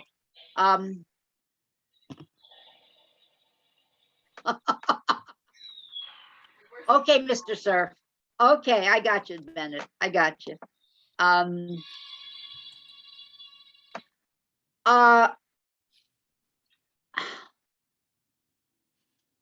going to say time. I know it's wrong, but I can't come up with anything else. Not a bad answer, Leslie Hoban Blake, but this time it is not the correct one. So, Don, you can try this one. It's not an easy one. I will give you that. But Don, 3 clues in the news: station, tax, positive. Yeah, I've been thinking about this and struggling with the others on this too. I can relate to their struggle. I'm going to go with test. Test. Is that your final answer? It's my first and last. I'm tickled by that answer. I'm testicled. But ladies and gentlemen, no, that is not. I don't even know. That took balls to make that joke. Don, no. So I gotta say this was a tough one. I absolutely give you that. I would have accepted, in fact, 2 different related answers on this one. Either ID or identification. Station ID, tax ID, or positive ID, because of what? Oh, I'm getting looks. Go ahead. Because of Well, what? because They're critics. What do you expect? well, the whole thing of the voter ID and the filibustering and all that Oh, what's been going on in the news. That's the positive ID and the station ID. I've never heard of an What's the ID. station Tax ID? identification number? what's the station ID? Oh, you see, he's on the radio. This is a radio thing that he's talking about. That's what that is. Oh, That's not in common parlance. I'm sorry. It's Every not. hour you have to have state. They do it on TV too. Station identification. Yes, but- just like on What's My tax Line. identification, station Yeah, right. identification, positive We will identification. pause now for You're station. really getting a lot. You're getting a lot of mileage out of that mask. I'll tell you. Does it work for you when you sleep though? That's the big Leslie, question. that was a great choice of words, parlance, not in normal parlance. Oh, thank you. Yes, Really not like but it's not. Okay. Okay. Thank you, Don. I'll take anything I can get this morning. Well, what you're going to get this That's morning what you is said our yesterday. question, Leslie. Here's the question for Leslie Hoban Blake. Are you ready, Les? This one is Sure, theater sure, related. I am. Here we go. And this will put you on the board if you get it right. It's a multiple choice. The year was 1938. Opening tonight at New Jersey's McCarter Theater, Thornton Wilder's masterpiece, Our Town, set in Grover's Corners, New Hampshire. Speaking of Grover's, which of these is false about Sesame Street? When Sesame Street debuted in Afghanistan in 2011, both Grover and Abby Cadabby were not part of the show for being too outspoken. Whoa, that Grover. B, the creators of Sesame Street originally wanted to title the show 123 Avenue B, but then realized that was a real location in New York. C, Cookie Monster is the only Monster Muppet with 5 fingers on each hand. Or D, in the first season of Sesame Street, Grover wasn't blue, he was greenish brown. Ew. One of these is false. I was on a jury with Joan Cooney Gans, who introduced herself by saying, "You probably won't know who I am, but I'm one of the people who started Sesame Street." And I practically got down and kissed her shoes. I mean, I not only knew who she was, I was just in awe of her, because it was such a brilliant thing to do. Okay. Afghanistan, no Grover. 123 Avenue B. 5 fingers on Cookie Monster, and Grover used to be brown, greenish brown. Brownish green. Right. I'm going to go with the brownish green because that's, oh wait, we haven't had a B. So 123 Avenue B, 123 Avenue B, Sesame Street. Too many syllables for little kids. I'm going to say B. You're gonna say that is false. 123 Avenue B. I'm going with the list. It's the only one we haven't had yet. That's false. I'm saying it's false. No, wait, no. See, All of the wait. Okay. Wait, yes, that was not the original title. Yes, that was false. Okay, I had to restate it. Okay, sorry. Okay. Double negatives anymore. All right, I'm saying false. So which of these is false? Not true is not Yes. negative. It's just false. All right, here we go. It's okay. Is that your final answer? Yeah. All right. 1, 2, 3, bad. No, that is not the. Oh, wouldn't you know it? 1, 2, 3 was considered as a serious name for Sesame Street, but they realized, no, wait, there's an actual Avenue How did they B. get the name Sesame Street? That's a great I'm gonna question. Look Look it that up. up. Yeah. So anyway, we're gonna roll the die and see if it comes up with somebody else's number. Now this just rolled directly to a number 4, which is David Sheward's number. Okay. Anyway, you can All right. play the game here. All right. So which of these is true? And okay, so we've gotten rid of B. Which of these is false? Which of these is false? False. I'm sorry. So Afghanistan, Elmo and Africa. Well, Elmo. Not Elmo. Not Elmo. So Grover. Muppets were brainstorming names in an original episode, and then that was one of the names they brainstormed. Sesame Street came up. Okay. Wait. So just read it out then, so I don't screw it up. Afghan. ahead. Okay. A. Go ahead. One of these is false. A. When Sesame Street debuted in Afghanistan in 2011, both Grover and Abby Kadabi were not part of the show for being too outspoken. C. Cookie Monster is the only monster Muppet with 5 fingers on each hand. Or D. In the first season of Sesame Street, Grover wasn't blue; he was greenish brown. I don't think of Grover as being outspoken, really. And Abby Kadabi, I think, is female. So I could see why she would be banned because she's female in Afghanistan. But it doesn't make sense for Grover because he's male, unless they thought he was female. But, I haven't checked recently. But Grover is not trans. I could see that about Elmo. I could see that about Elmo, that they might think that because his voice is like a little kid's. He's like this. And we've only had one A. We've only had one A so far. So I'm going to go with A, Afghanistan. Okay. That is your final answer? Yes. That is my final answer. Give me cookie. This retarded Cookie Monster? No. All right, here we go. So, David Sheward, Afghan you can. That was some good logic there. It was, you got the right answer. So you are now tied in and was it with Don Perl. So you it was. You just made that up? Well, what happened was, let me see, what did I write here? Grover was certainly on the Afghani show, nothing to do with Abby Kadabi. However, Oscar and the Count were both minimized owing to, quote, cultural taboos against trash and vampirism. That is absolutely true. That is, they minimized those characters a little bit. Like their trash don't stink? I mean, what is that? As opposed to America, where we love trash. Right. Kind of do. Here's the deal. I didn't even know this. All the other Muppets have 4 fingers, not 5. Huh? Cookie Monster eats cookies. Wow, he needs to eat his cookies. Yeah. It's so that he can eat the cookies, I suppose. And Grover debuted. Oh dear. What? I disappeared. You're here. We see. No, You. we Don't can do still see anything. you. Okay. still I see you. disappeared for a minute there. All I right. thought you were Samantha on Bewitched or something. Vampirism. It's the vampirism. Yeah. Oh, vampirism sucks. Yeah. But you know, Grover debuted on Ed Sullivan as a character named Gleep. He was greenish brown with shaggier fur and more angry-looking eyes, and that carried through the first season of Sesame Street. And he didn't change like Oscar. They both changed colors. So did they just bring in the Grouch after that to have an angry one, and they made Grover sweet? But they changed his eyes to make him nicer, and then Oscar was in the first season, but Oscar was orange until they turned him green. I'm talking about the Grouch. Oh, is Oscar the Grouch? Is that the same person? Of course, Oscar's the yeah. I just think of him as the Grouch. I didn't realize Oscar's he had a green first now? name. Oh, you're right. He's been green for greenish. decades, but not that first decade. He's a different shade of green than Grover. Well, Grover's blue. Yeah. Oh, you're right. I thought You're he right. was purple. You're right. Yeah. See, I grew up easy on black being and white green. television. I didn't know any of this. Right. They were all gray to me. Right. Just Well, like but that's because you don't see color, David. That's because you don't see color. I know feel that. color. I'm synesthetic. that's because just like Mary Tyler Moore. It's like every morning I have a cup of coffee and then I see brown. So anyway, I feel Oh God.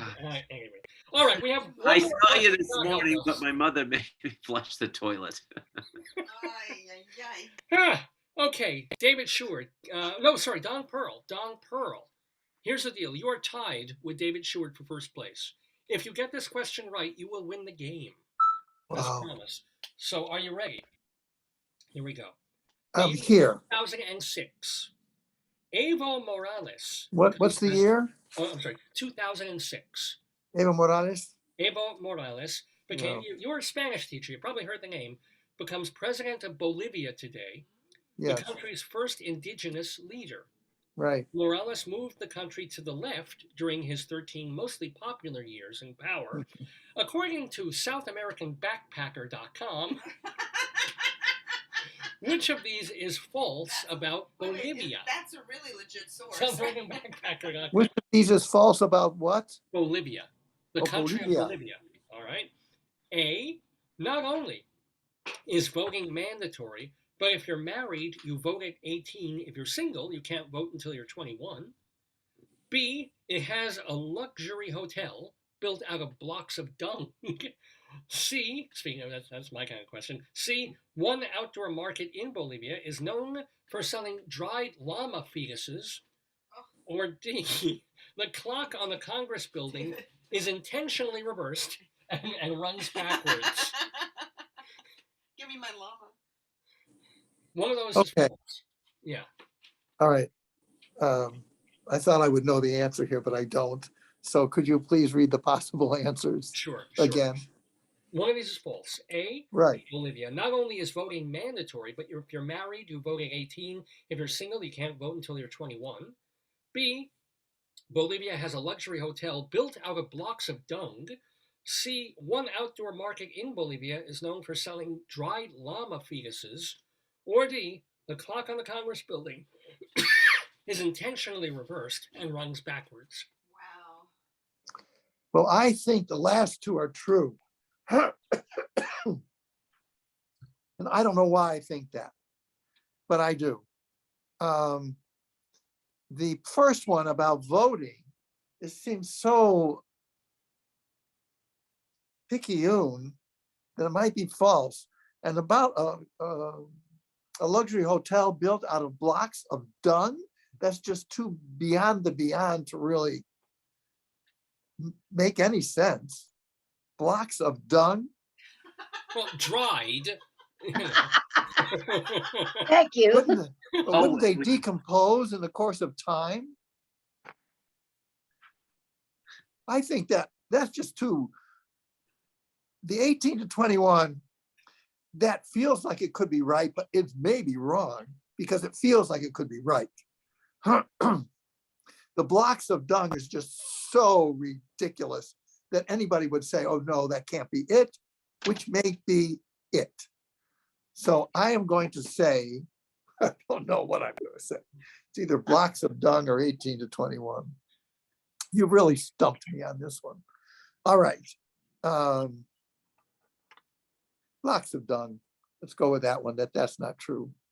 Is that your final answer? Yes, it is. Don Perl. On this episode of Dave's Gone By, January 22nd, 2022, in the Today Yesterday quiz, you are the shit. You did it! You got it! That was the correct answer. Well done, Don Perl, with 8 points. You have officially won the game. Well, still, my friend isn't here yet, so we can still do the tiebreaker. But let me tell you something. Yeah.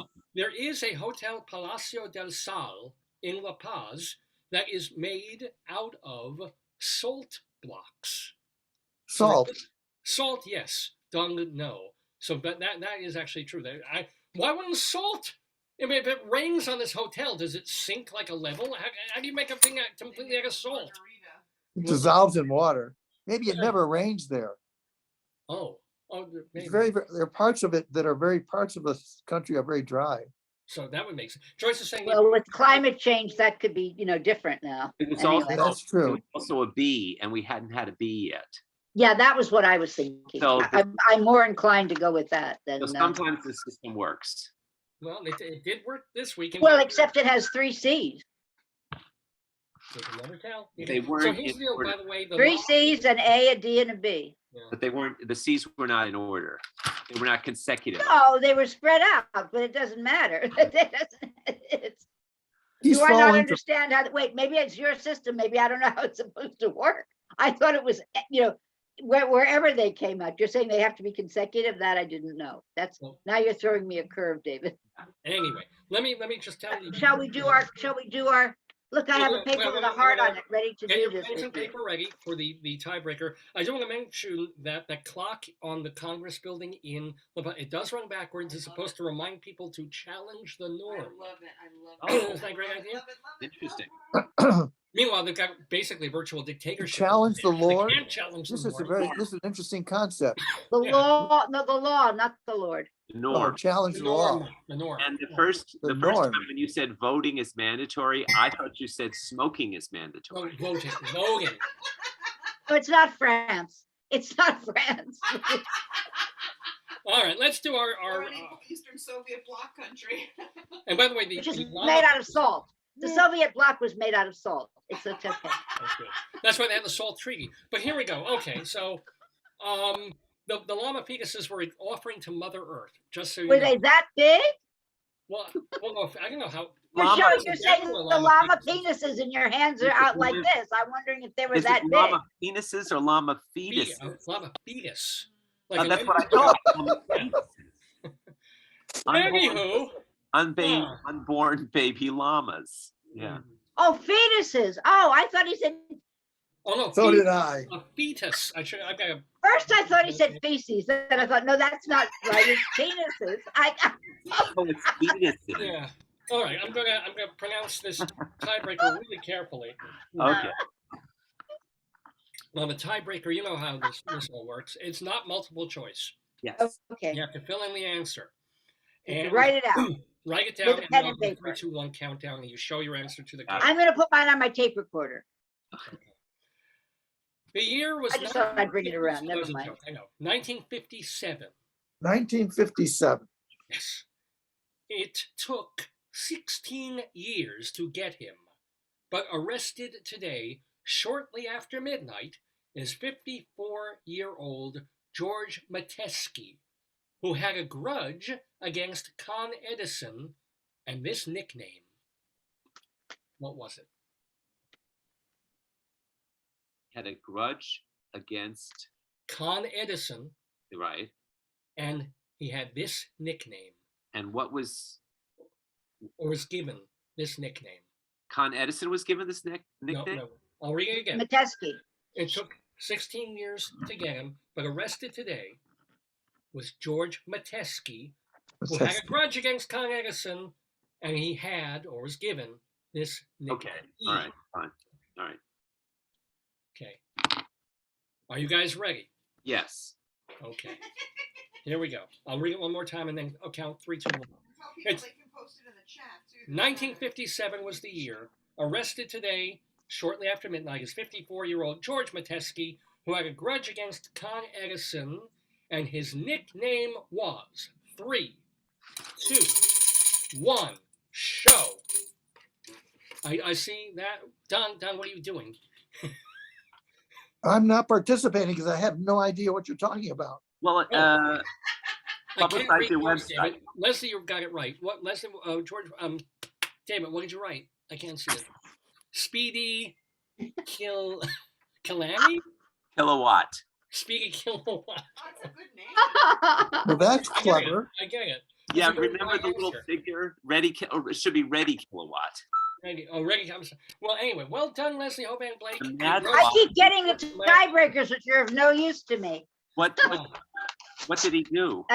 What Did do he you bomb do? people or something? He planted a bomb, and I think it was Grand Central Station, was it? He planted 30 bombs over 60. He never killed anybody. He injured a few people. He planted bombs under seats in the Paramount Theater. He planted bombs in mailboxes, in everywhere. Just because he was denied workman's comp from getting injured fairly badly at Con Ed. And he wrote hundreds of letters to the governor, wrote to Con Ed, and he got just so angry and frustrated that he's like, this is the only way anybody's going to ever listen to me. And he started, and they still didn't let for years. There was like, until they started sending these newspaper clipped letters that they finally pay. Oh, I guess we better pay attention to George Metesky. So Do you think he wanted to be caught and that's why he did something stupid finally? I don't know if he did something. Because without being caught, he wasn't getting the credit for what he was doing. Yeah, he just wanted Con Ed to say sorry. Pay attention, right? Yeah. Give him his He's sorry. due. They put him in prison. He actually lived long enough to get out of prison and just go live somewhere. So, yeah. But he got like bad tuberculosis or something from whatever he was. Why didn't he just go to management of Con Ed and say, look, all I want you to do is to apologize and I'll be happy. Yeah. Huh?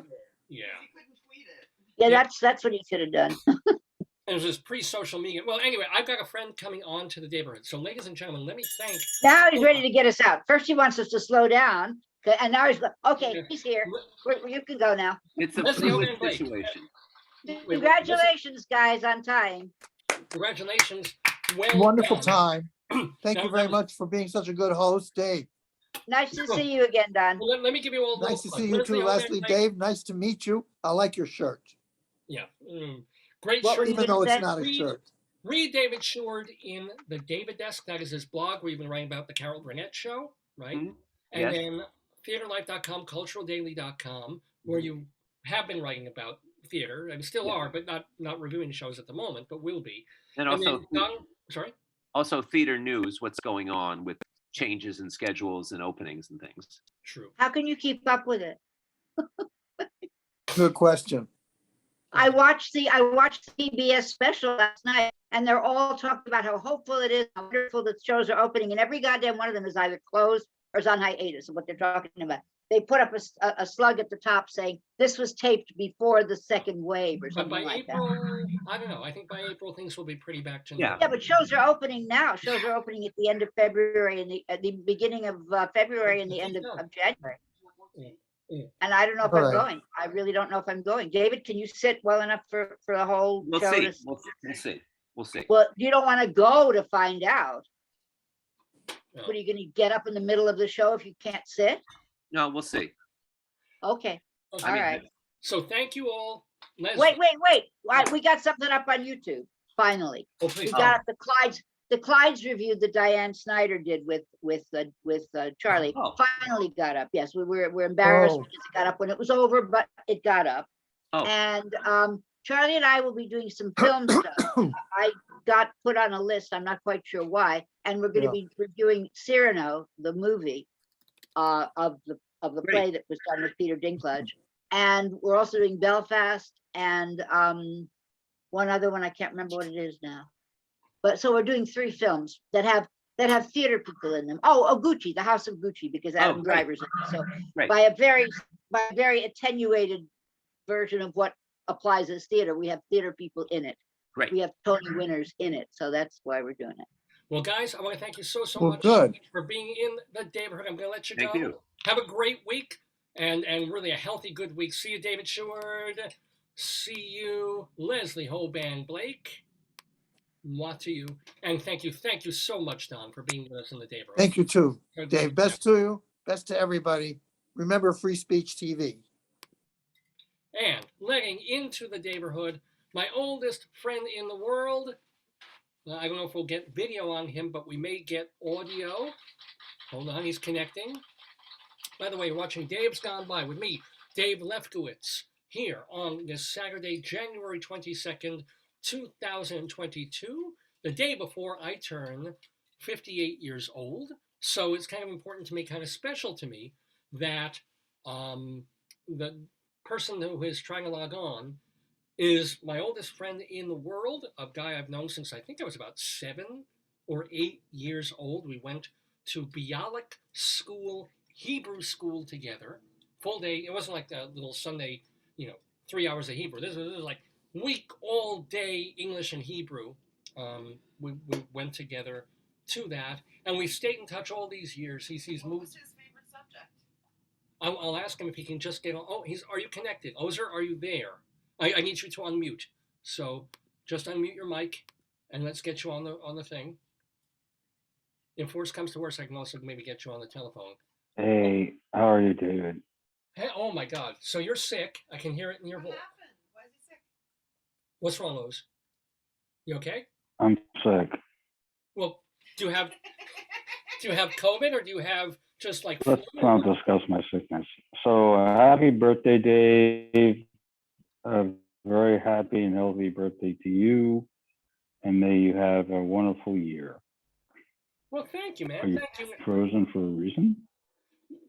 Now, Joyce, my wife wants to know, Ozer, like when you were in school, before you started this will be- going for law and patents and things like that, what was your favorite subject in like elementary school? Oz, you there? Oh no, you went back. You went back to mute, I think. I think we. No, Oh. you froze. Oh. David, I just want to wish you a very happy, healthy new year. That's Okay. it. So I'm going to go rest, give my best to Joyce, and have a wonderful holiday, birthday, whatever they call that. So I'll be better next time. Well, right. I appreciate that you're not feeling well and you took the time to call in. I really do. You're my oldest friend in the world. I hope you feel better, Thank you. very much better soon, and that things are going pretty well for you. I won't keep you. Obviously, you want to go, but you made the effort to call, so I do appreciate that. And a good new year to you too. A better year for all. Let me just. What is something that you're looking forward to this year? Just tell me one thing. Hanging up the phone. You're hanging up the phone. Oh no. Okay. Bye-bye. Take care. Give my best to everybody. I will. Bye-bye. Well, what a great conversation that was. Boy, that's not worth waiting 3 hours for, ladies and gentlemen. He was, he made the, and he was, he was waiting while we were finishing the game. Probably just as tired and ill in some way, Wow. Okay. All right. But you know what? I'm glad to hear his voice. Good to hear him. He sounds himself. Yeah. I mean, when he first logged on, he was like, "Hi, I'm calling from the crypt." But then he sounded like himself. So. He's also got that unusual sense of humor, Yeah, this could have been. That's also him. Yeah, I mean, it could be just a complete sense of humor. That's who Ozer is. It's kind of, it's sort of a Bill Murray thing to do. Like you wait all this time to talk to someone, and then he answers like half a question as it gotta go. He's a lovely man. He was very good when you had the hernia. Yep. He was very supportive when you had the hernia. He would call and check on you. Right. All right. Well, anyway, we got him on the air. Yeah. And we still have a little more show to do here on this Saturday, January 22nd. When while I'm still 57 years old, I'm still, Potato is very sad that the calendar page is turning tomorrow because 57 is Potato's favorite number. That's the number of supposed varieties there are of Heinz products. But tomorrow I'm 58, Potato. I hope you don't. They call it, David? They call it 57 plus unicorn. 50. Yeah, Potatoes. They don't really have a sense of time or anything. The math or language. How's Yodeling Pickle doing? Here we go.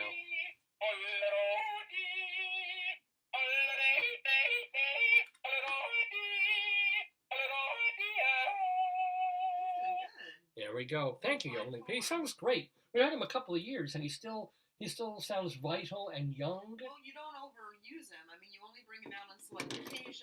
It's not like you're constantly, Well, I'm going to bring out my pickle on my birthday. I'll tell you that. Oh! Thank you. Thank you very much. I'd like to give you some validation, honey. I could use it. God knows. A kitten with a birthday cake, and a dancing potato who's cursing. So I don't know. Well, here's the deal, folks. Let me still have our Colorado Limerick of the Damned to do. So I'm going to get to that. I want to save that towards the end. Talked about Gilbert. Talked about, let's see. You didn't really talk much about turning 58. I don't know if there's that much to say. Don! Don was the champion of the game. Well, he got to thinking about Bolivia. Right, yeah. And he was good. He's intuitive. He was getting these things of like, that's just too silly to be. Don was an academic, so he knows how to write good true-false questions. Yeah, true. Es verdad o falso? Falso. Verdad or falso? Is that the... Not only, but falso. So here's the deal. Falso. Let me, since we're so happy to have Ozer and David and Leslie and Don and Jack Hartman, our return friend of the Daverhood, who had such a marvelous conversation about journalism earlier in the show. These are all now friends of the Daverhood. These are people who have been on the show in months and years past. We like to keep tabs on them. We like to let you know, hey, they were on our program at a certain point. Now they're all off doing other things, and we're keeping you posted. And that is why they are the friends of the Daverhood.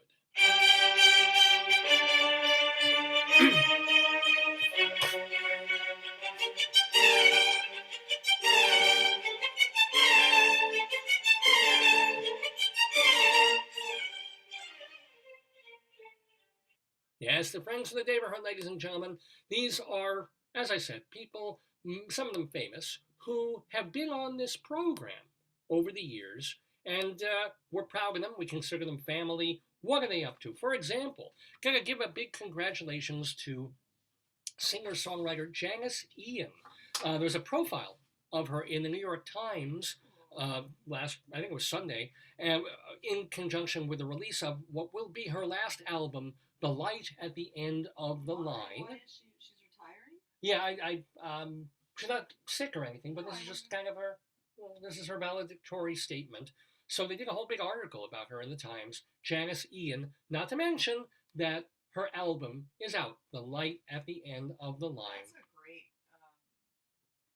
Remember when she was at 17? And now, all these years later, she's... I remember when I was 17. You. Also, gotta give a shout out to singer-songwriter Robin Hitchcock, one of my favorite guests ever on the program. His book, Somewhere Apart, Selected Lyrics from 1977 to 1997, has been put out by Tiny Ghost Press. So yeah, he's been doing these home concerts also, which is kind of neat. I've been telling you about those. As a matter of fact, I wonder if I've mentioned that again. Maybe? Yeah. So speaking of Robin Hitchcock, on Wednesday nights, and I think you've got one more, he's been live from like a living room, live streaming a concert. You can get the information about it on his Facebook page, ROBYN, Robin Hitchcock. So check it out and get his book. Want to let you know that on January 22nd, which is today, at the Kimmel Center in Philadelphia, our radio friend, Jerry Blavitt, is hosting these things. You know how Cousin Breesy used to do this, and all these radio guys would get these nostalgia acts together and host a big concert and host a thing? Well, he's doing that. And among Jerry Blavitt's friends that will be at the Kimmel Center tonight, Gary U.S. Bonds, also our friend of the Daverhood. So go, and a bunch of other people, 1950s and 60s, get your nostalgia stuff in gear and head off to Philadelphia to the Kimmel Center tonight. Tomorrow, my birthday, and also next Sunday, Moshe Denberg, our beloved new-ish friend, newish and Jewish, Moshe Denberg is streaming his concert on Zoom. Go to simmis.net for more information, TZIMMES, simmis.net. Want to let you know that on Monday, the 24th, Julie Halston is live at the Lortel. That's on Christopher Street. If you can get there and see it in person, fantastic. They're also recording it for podcast. Julie Halston, Monday night. Letting you know that on Tuesday in Denver, because this was a Colorado show for a bunch of years, Christine Lavin and Cliff Eberhardt and John Gorka are all on tour. So my gosh, together, they're all doing a show together. So go see them if you happen to be in and around Denver, Colorado. On, let's see, the 25th would be, sometime later in the week, from like the end of the week to an open run, coming back to Off-Broadway, is the solo show Sunshine Rakugo with our friend Katsura Sunshine. And it's a very particular form of Japanese storytelling that was handed down to this American guy. His name is Sunshine Rakugo, or the name he took. And so he was doing it for a long time off-Broadway. COVID stopped everything. He's coming back, and I do believe, Omicron permitting, it's starting up again this week. Lilius White is in the play Black No More, being done by the new group at the Signature Theater off-Broadway, now through the end of February. Now through the end of January and probably long after that, you can see Eric Comstock and Barbara Pisano at Birdland. That's over on West 44th Street, excuse me. And then, oh my goodness, hon, where's the bell? Did I give you the bell? Do we have the bell? We need the bell. It's an Austin Pendleton alert. Austin Pendleton alert. Because Austin Pendleton, the actor and director, he is constantly doing something. And now you can see him play Doc in the Tennessee Williams play Cat on a Hot Tin Roof, being done off-Broadway by a company called Ruth Stage at the St. Clements Theater on West 46th Street, now through mid-February. Austin Pendleton, yay! Almost spilled hot tea all over myself by doing that. But I didn't. And want to let you know that Ruben Santiago Hudson is directing the Broadway play Skeleton Crew. It's a Manhattan Theater Club production at the Samuel J. Friedman Theater. They pushed up the dates a bit because of COVID, but it's going to be starting, so go see it. Estella Scrooge, you have just till the end of January to stream that video theatrical musical, which features our friend Danny Burston. It's available from Broadway On Demand. Letting you know that Mondays and Tuesday nights, now through early March, Vince Giordano and the Nighthawks are playing at Bond 45. This makes no sense to me. Bond 45 is located at 221 West 46th Street. I'm like, couldn't they call it Bond 46? Maybe one side of it is on the other street. But anyway, Vince Giordano and the Nighthawks, if you like that kind of old-timey jazz club music, he's the guy to go to. Mondays and Tuesday nights, now through early March. On Broadway, Ray Bachor is playing Amos in Chicago. Alan Menken has written, of course, the music for the hit musical Aladdin. That's at the New Amsterdam Theater. You can see Jim Caruso's Cast Party every Monday night at Birdland. Go to birdlandjazz.com for more information. StageBuddy.com is a wonderful website about stuff to do in New York. And that website is founded and edited by our friend Evan Seplow. Dr. Demento, he is still doing new episodes of Dr. Demento of Dr. Demento shows at drdemento.com. And want to let you know that Bob Cudmore doing podcasts of upstate New York history at bobcudmore.com. And those, my friends, are the friends of the Daverhood.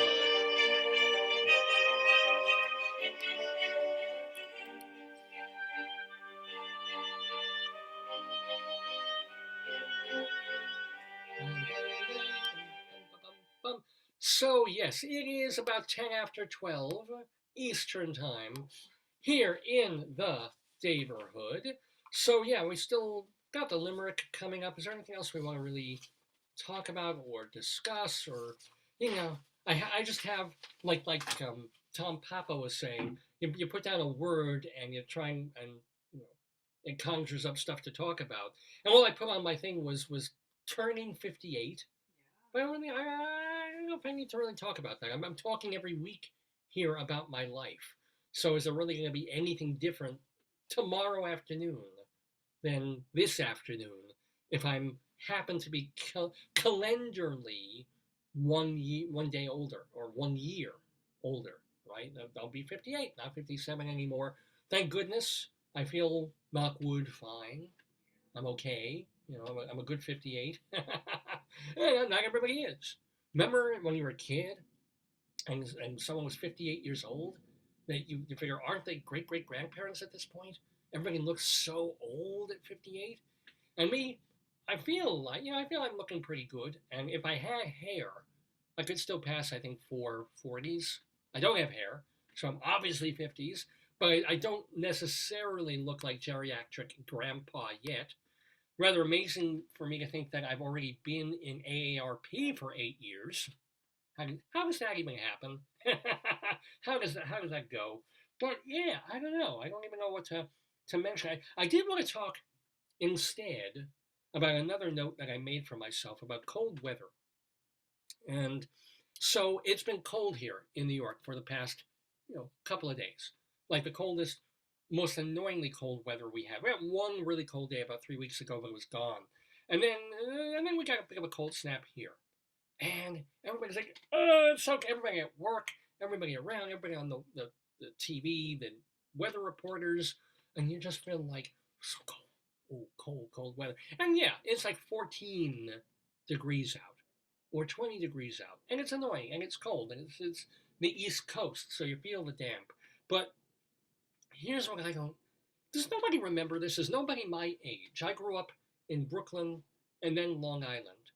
Does nobody remember that when you were a kid and you had cold weather here in New York, there would be days when you would get up and you look out on the window on the thermometer and it would be wet and covered and there would be icicles hanging from it. You looked out on the thermometer and you could see past the caked on water on it and it'd be -3, right? And we're not talking about wind chill and I'm not talking about real feel or any, it was just like, that was the temperature, -3. And probably the real feel was -15, whatever that was, if they were calculating it back then. And we just, it was horrible. You had to bundle up. And I was just thinking, we've gotten so spoiled by global warming at this point that when it's 12 degrees out, we're like, 12 degrees, oh my goodness, I don't want to be out in this. And meanwhile, we trundled off to school and shopped and did stuff.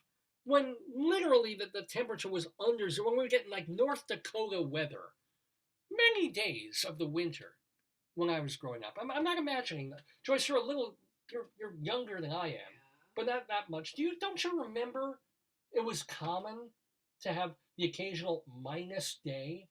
I'm looking also at dog rescues. Oh, but of course, I remember we would get snow days and the whole street would be, you couldn't walk. It was, I remember minus weather a lot. Yeah.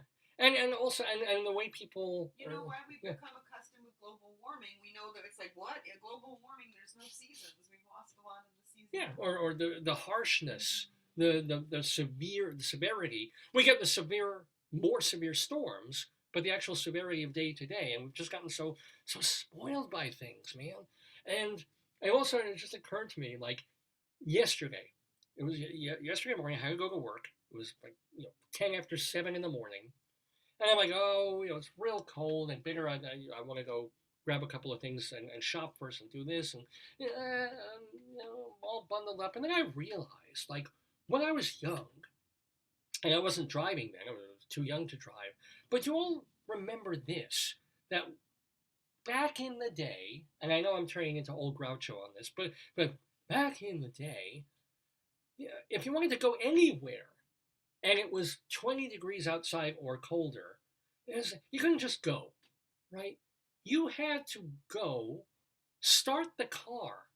You had to get out there, go to the car, and hope, first of all, that the ignition, because, you can't just go with your keys, like, root, root, and open the car. No. You had to find your keys in your gloved hand, go to the keyhole, and hope that it wasn't frozen over with ice, put the key, turn it, get in the car. Car is like, 6 degrees inside the car. Turn it on. And then you have to go back in and have breakfast. Because they could leave the car running for 5 or 10 minutes. And that was just the way it was in every car. It wasn't like just a bad car. That's the way it was back then. Even if you had antifreeze. So here's the thing. You literally have to get bundled up, put, on the undershirt, the coat, the long underwear, maybe the sweater, the this, the hat, the scarf, just to go outside to get to your car. If you're lucky, you didn't have to move the car every other day with alternate side of the street parking in Brooklyn. So you get to the car just to get there, bundle up so you didn't freeze, and then go in the car, turn it on, get it running, and then run back into the house and have breakfast, right? Because you had to kill 5 or 10 minutes just waiting to go wherever you wanted to go. And now you don't want to totally unbundle everything because that's a pain in the butt. So you're sitting there in your coat, eating your breakfast really quick. The car's on. You got the defrosting going.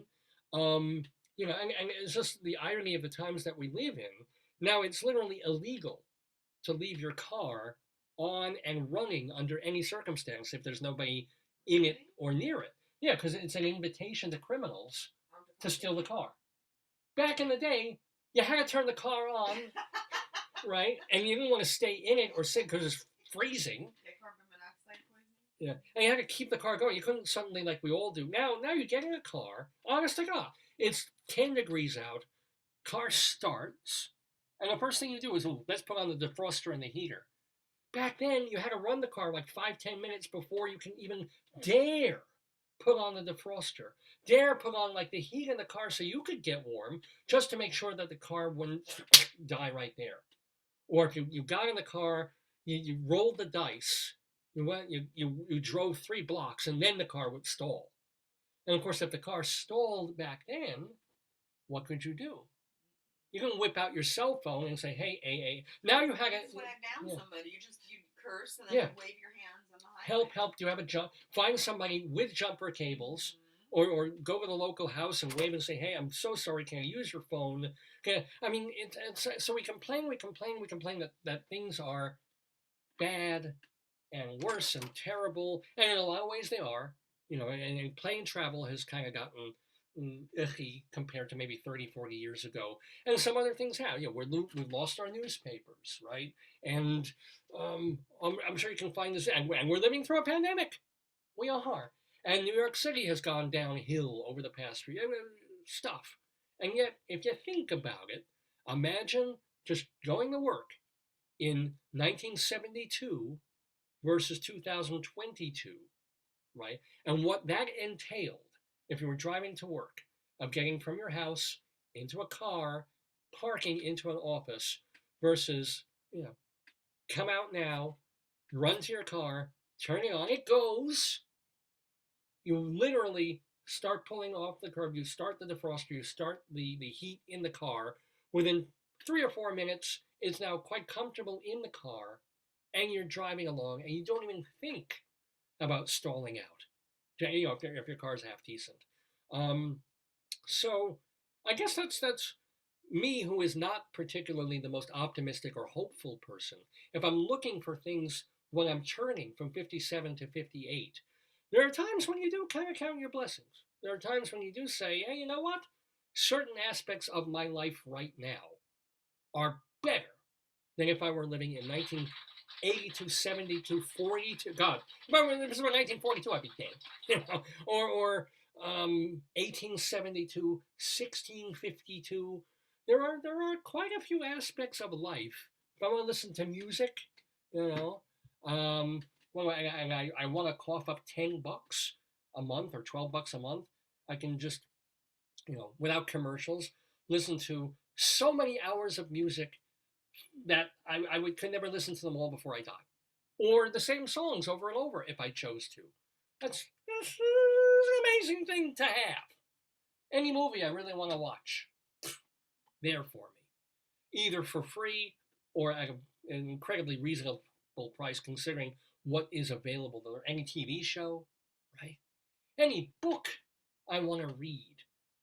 I can buy or get from a library, get from Amazon, or just go on like archive.org if it's an old classic and get. I mean, it's just like there are things about which I'm very grateful. Living now as I am, making it to 58 years old tomorrow. Very grateful to have so many people wishing me a happy birthday already on Facebook and via email. Very grateful to be married to the person to whom I am married. She's over there. Her name is Joyce. Hi, Joyce. I want a puppy. I was going to ask you to wish me a happy birthday thing. And her first line is, I want a puppy. Here's the dog, a senior dachshund wearing a cat. We're not getting a senior dachshund. If we will at some point get another dachshund, but I'm not going to get a dog to have it die in 2 years. Terrier. You know, so, yeah.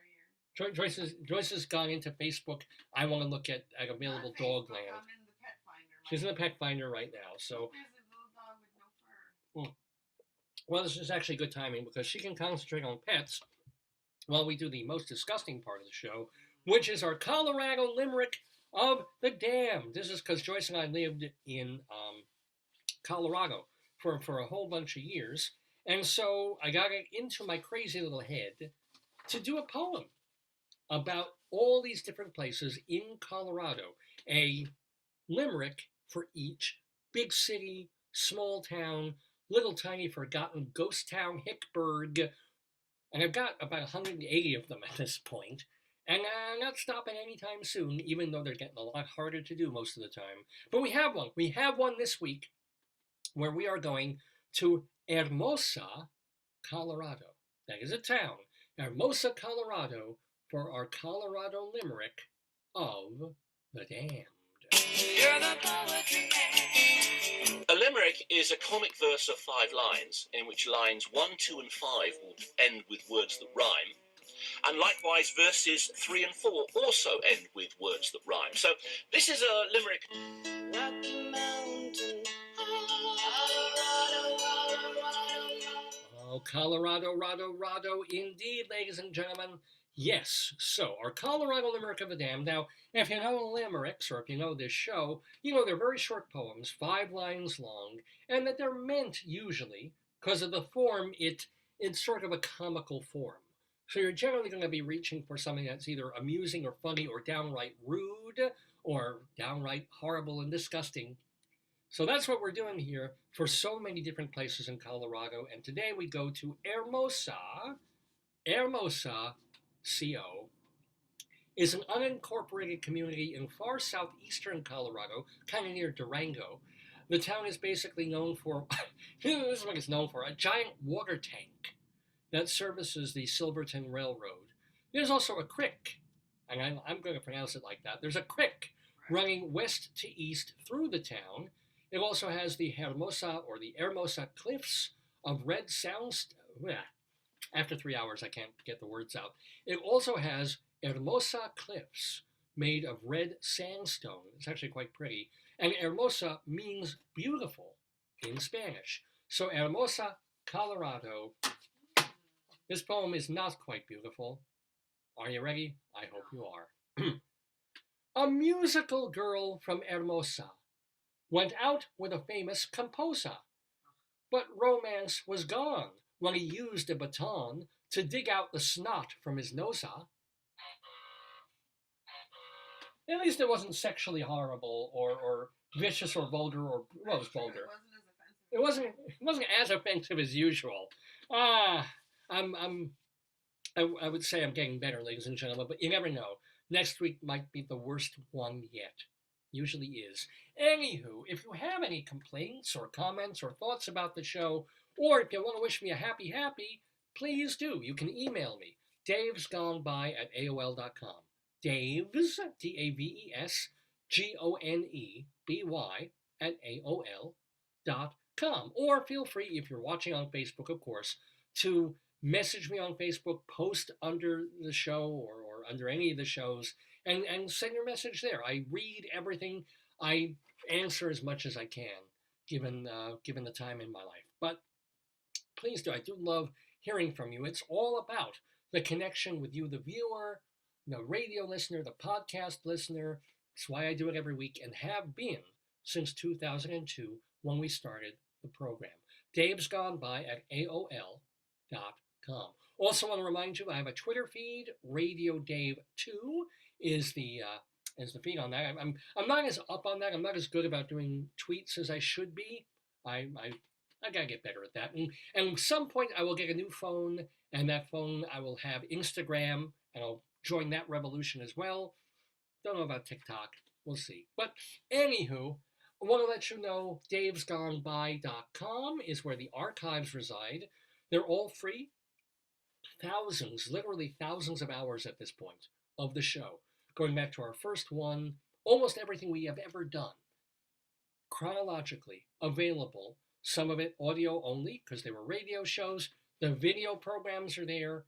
And it's just scroll through, have fun. We even have a separate archive there of the skits and the parody songs we've done, and a separate archive, of course, of all the wonderful guests who've been on the show. So check it out, davesgoneby.com. You can also find our archives at archive.org on the Dave's Gone By channel there. Castbox.fm for the podcast version of our show. It's the same show, it's just audio only. Castbox.fm, look for the Dave's Gone By channel. Look for us on YouTube, the Dave's Gone By YouTube channel. And by all means, if you happen to have cable, Altice Cable Television, on Tuesday nights, 9:30 to 10:30 p.m. Eastern Time, Channel 20, an hour-long random excerpt of Dave's Gone By. Can't beat it.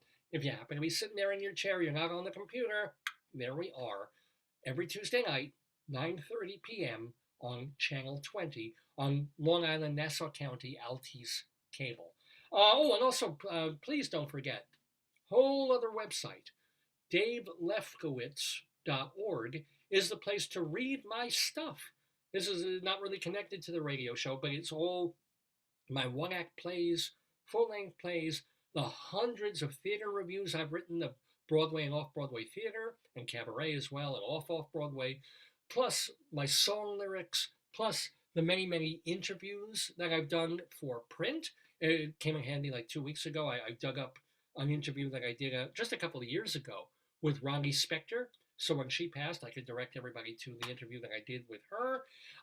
So yeah, check it out. So it's all there, davelefkowitz.org. There's more than, I think, 1,100 pieces of writing on that website, and we're still adding more all the time, new and old. So yeah, I mean, please like that and find that as well. I'm not saying that's more important to me than the radio program, than this video program, but you know, depending on what I'm doing at the moment, right now, right this second, this show is more important. davesgoneby.com is more important.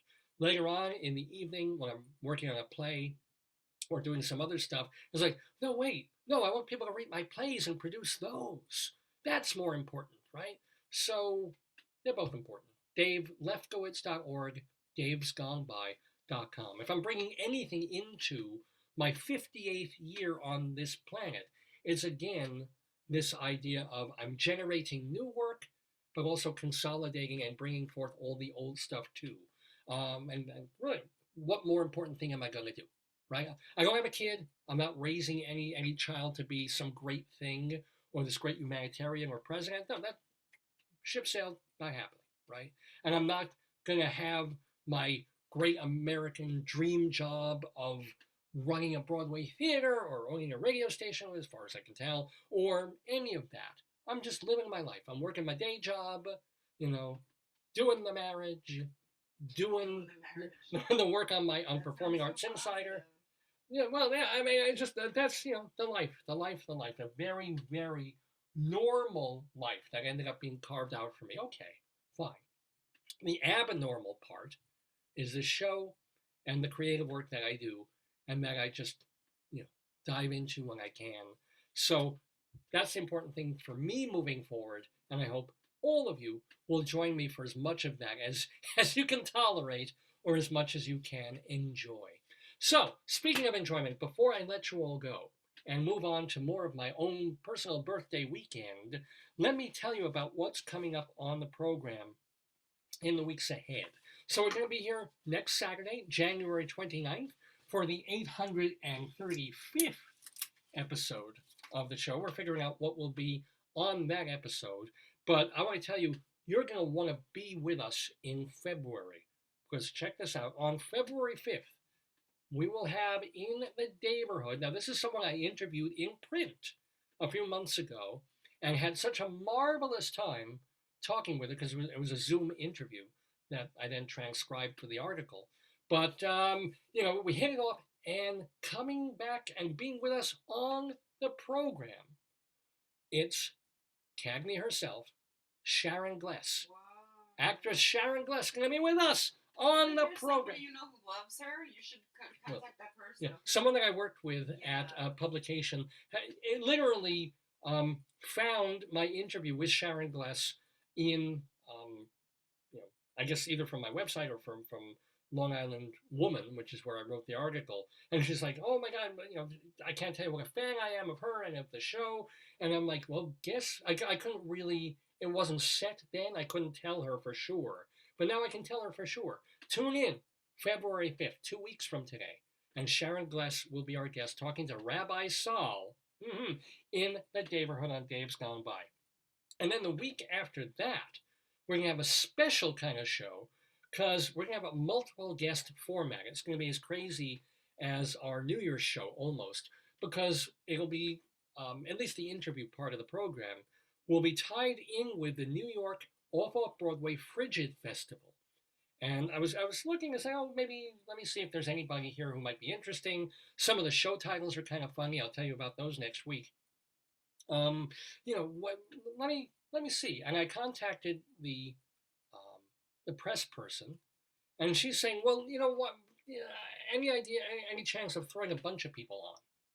And I'm like, the light bulb struck, and it's like, well, why not? Why not get half a dozen of these talented, funny people with weird play titles, and have them all talking with Rabbi Saul and each other as part of the show? So that'll be on February 12th, 3 weeks from today, our special Frigid Festival. We got that lined up, like 5 different performers and writers and directors from the Frigid Festival. It should be a blast. That's really a great idea. What a great idea. Yeah. I mean, no, seriously. Yeah.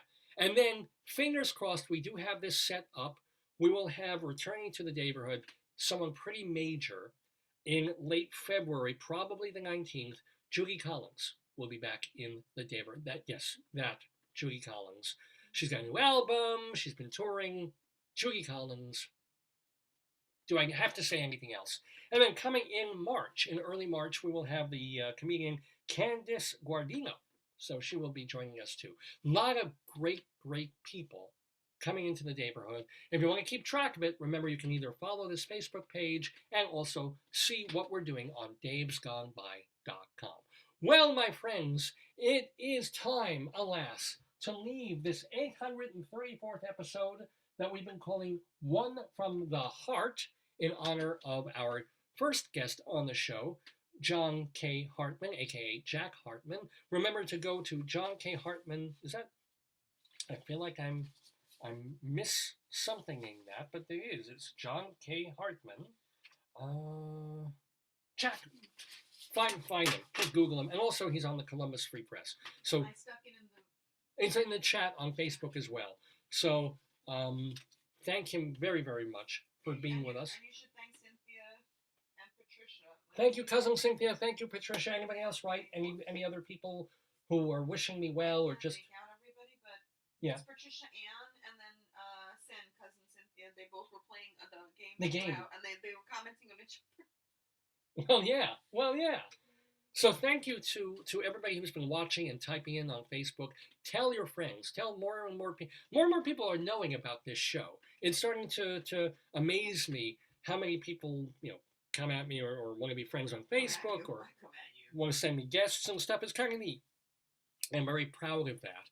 And you guys, by watching this and by growing the audience for the show, are doing that too. I'm proud to have guests like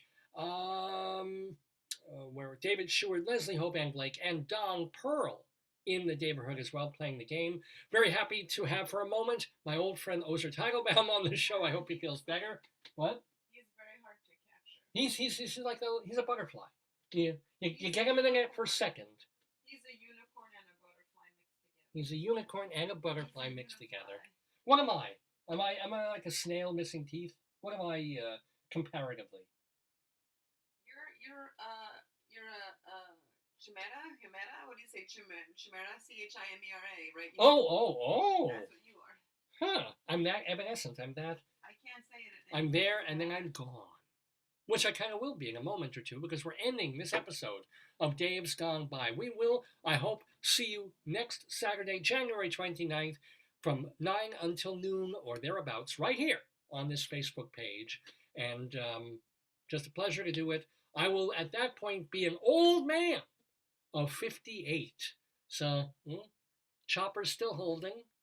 You look beautiful, honey. Prostate still, oh, thank you, sweetie. You look beautiful. Prostate still tight. Elbows still have a bit of a rash on them. I'm managing. You're doing well, poo-poo. Knock on your wood. Wait, Daddy, let me be your wig. What do you think, babe? Do you think I look younger? I couldn't possibly look stupider. Wow, But you look great. That's a good look for you. especially with this shirt. There it is. Yeah, I think we've done enough this Saturday. Go on with your lives. Happy birthday, happy birthday, happy birthday to me. And gone by. Oh, gotta play the. Well, you know what? I gotta go out this way. I know I normally play the Daverhood theme, but first, what I like to consider my birthday song. Ready, one, two, ready, go. Already like it's 1964.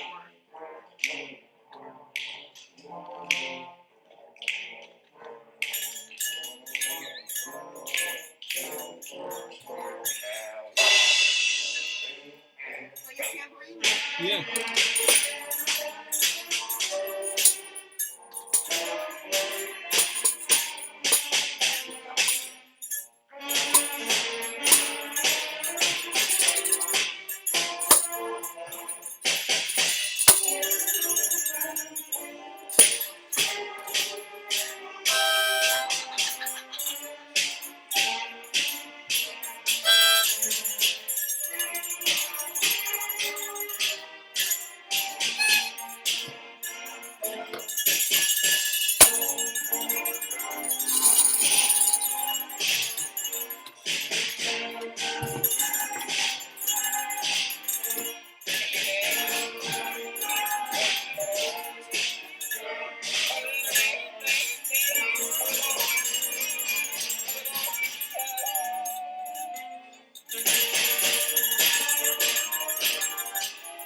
Oh my God. Oh. Yeah. No, ladies and gentlemen, I will say that this week in our district, It's a non-professional production. they did the official post-semester concert. They sent us the video of what they did just before break, and they did get better. That is a local school district band of K through 6th grade children rehearsing something I don't remember the name, something boogie. Yeah. It was a booger. I got it in my nose. But they never got quite good. But Oh my God! Somebody posted "Born this day," Lord Byron. Oh well, there you go. Yeah, so apparently he was born today. Oh, so thank you for that. I thought it was just the poems came out. So this is also Byron's birthday. Well, I'm Childish Dave, really more like it. And now let's do the proper song. Gone by. Days gone by, they're gone by. Days gone by, they're gone by. Days gone by, they're gone by. That's right, 57 gone by.